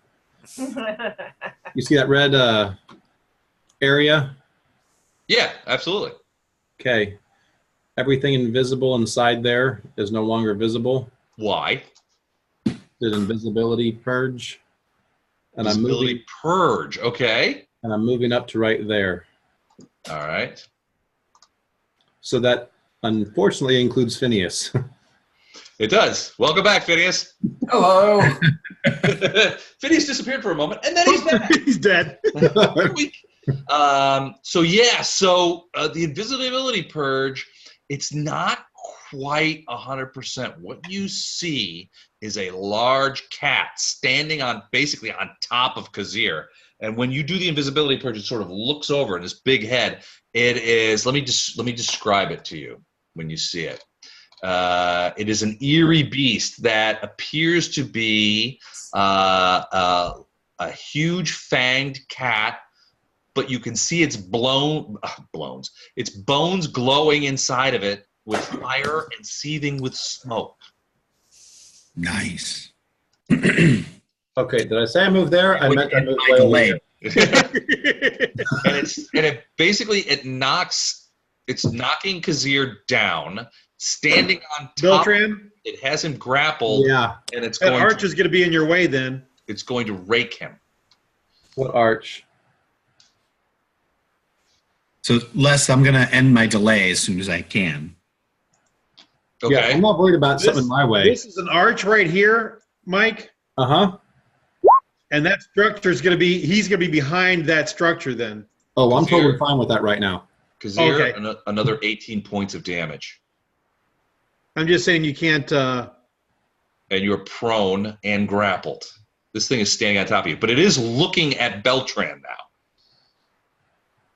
And you see its mouth just kind of like, and it makes that noise. And Nolan, you're practically blown away by this thing. How can it see Beltran through the arch? I mean, Well, it's sort of, it saw him as he was running away. as he cast it, he Yeah, cast his eyes were, as soon as he cast that spell, the cat just went whoosh, and you see as Beltran was running across the road, you see his eyes just kind of like track him. He's definitely looking at you. I just want to let everybody know that Kazir is getting creamed. Yeah. You guys need to do something. He's in a bad way. Yeah. Does the cat have any, partial cover? Because From where you are, yeah, absolutely it does. what if I was here? Like you stepped underneath the thing. You would almost probably need to be like, I want to say like here. Can you see that? Like maybe 10 feet closer to the... I came here, obviously, I could see it. you can see it. There's still a little cover though. But here there wouldn't be. Better. It would be No, come up one square. one more up. One more north. There Yeah. you go. That's your spot. Here's the problem. The other thing that Leonard said was there's one by the wagon. I know. Okay, all right. I'm just warning you. Unless, just to let you know, this thing's a constant effect. How long does the spell last?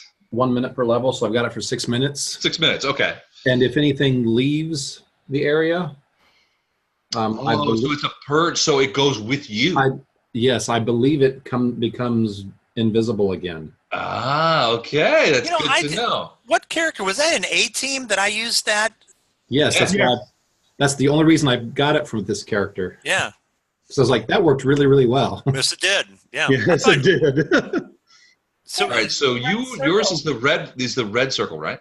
Yes, but no one else can see it but you. Got it. So I'm just letting you know. No, I If got it. something jumps in that area, it becomes visible. Gotcha. Okay, so that is Sven. Sven shot 19. That's a miss, buddy. It was close, but it did miss the creature. Wah, wah. And now you see its head spin around to look at you. All right. Beltran, you did your thing. Sven, you did your thing. You're now with Beltran, correct? Same round. All right, now my cats have done. Oh no! Hold on a second. What's the speed here? Oh yeah, nice and fast. I like it. All right, so Sven, give me a perception check, and Lama, give me a perception check too. Udon.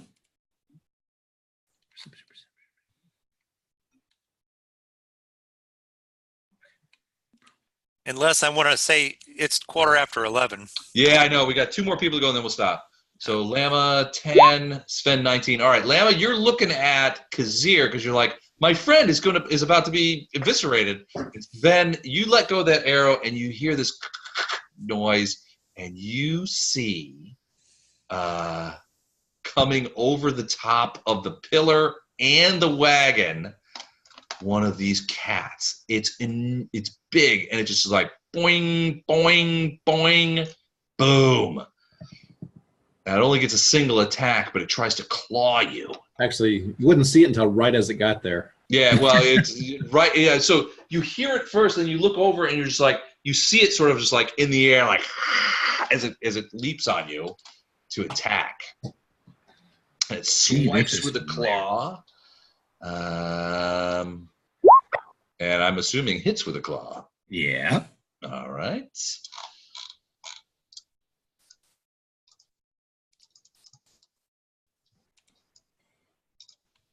Nine points of damage as the claws rake across you, and now you see it's the same creature. Bones of fire, skin of smoke, eyes red and this like bluish color, just glowing at you.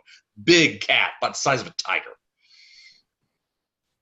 And now it's coming for you. All right, Lama and Leonard to round out the bottom of the order. Oh, damn it. What are you going to do? Lama, where'd you go? Oh, you're going over there. You're going to try and hit it? I got to. Kazir's in big time trouble. He is indeed. And we got +1 on damage right now with Bless. Is that right? +1 to attack, not damage. Bring your rage off, or are you gonna rage? No, I didn't rage. Oh, mine didn't include Bless. But I am Doesn't matter. Damn it. 18, that's going to miss. Do I at least get its attention? Probably. It probably knows you're there. I mean, Kazir's like practically dead. What would she want with Kazir anymore? Food? I don't know. Do you own a cat? You kidding me? They never play with dead things. Yeah, really. They don't play with dead things. I'm much more fun. She's tenderizing the meat. All right, so that Lama's a miss. Leonard? Well, I'm sorry I rolled so late. So, we're all sorry about that. We're all sorry. 10-foot radius from this square, glitter dust. Okay. It'll hit both cats, Sven and Llama. Llama's going to be pretty excited about that, I think. All right, hold on a second. 10-foot circle? 10-foot radius, yep. All right, and you're putting it, hold on, let me get a good one here. So now if they leave, You only need to do it for a second because it's not going to stay there. Well, it's going to stay on them. Yeah, but the radius doesn't stay there, though. Oh, that's a good point. Okay, so here we go. so if they leave Where'd it go? Bertrand's circle, then do we see him even when they leave his circle? The glitter dust is persistent, yes. All right, so you want to put it somewhere like right there. Yeah. Okay. Boom. Boy, that's right on top of Llama and Sven. Yes, because Llama ran in front of me. Yeah, so glitter dust can blind you, which is fun. Okay, so it's DC 17 will save. Yeah. And I know And- Llama's great at those. Okay, so a cloud of golden particles covers everything, causing creatures to become blinded and visibly outlining. So DC 17 will? Yeah. All right. I'm blind. Yep. Are you really? Yep. Yep. Okay, hold on a second. I got to find out how my guys are blind. That might catch the cat's attention. Come on, cats, be blinded. All right. Since both of our guys are. Sven cat? Nope. Llama cat? Oh, Nope. man. Neither of them are blinded, but they are covered in dust. They are covered in glitter, so they What are. about you, Sven? Did you get blinded too? Yes. Oh man! So wait a second. Wait! You guys are both blinded from the glitter dust? Yes. Oh man! How All right. long does that last? I got to check. Hold on. think it's Llama around. blind. I gotta write this down so I don't forget. Sven blind. There's such thing as a mulligan in this game. Oh, How painful. wow! That changes some things. Well, Well, never mind. let's so it is as pointed out, as Doug pointed out, it is almost 20 after 11 already. That's the end of that round.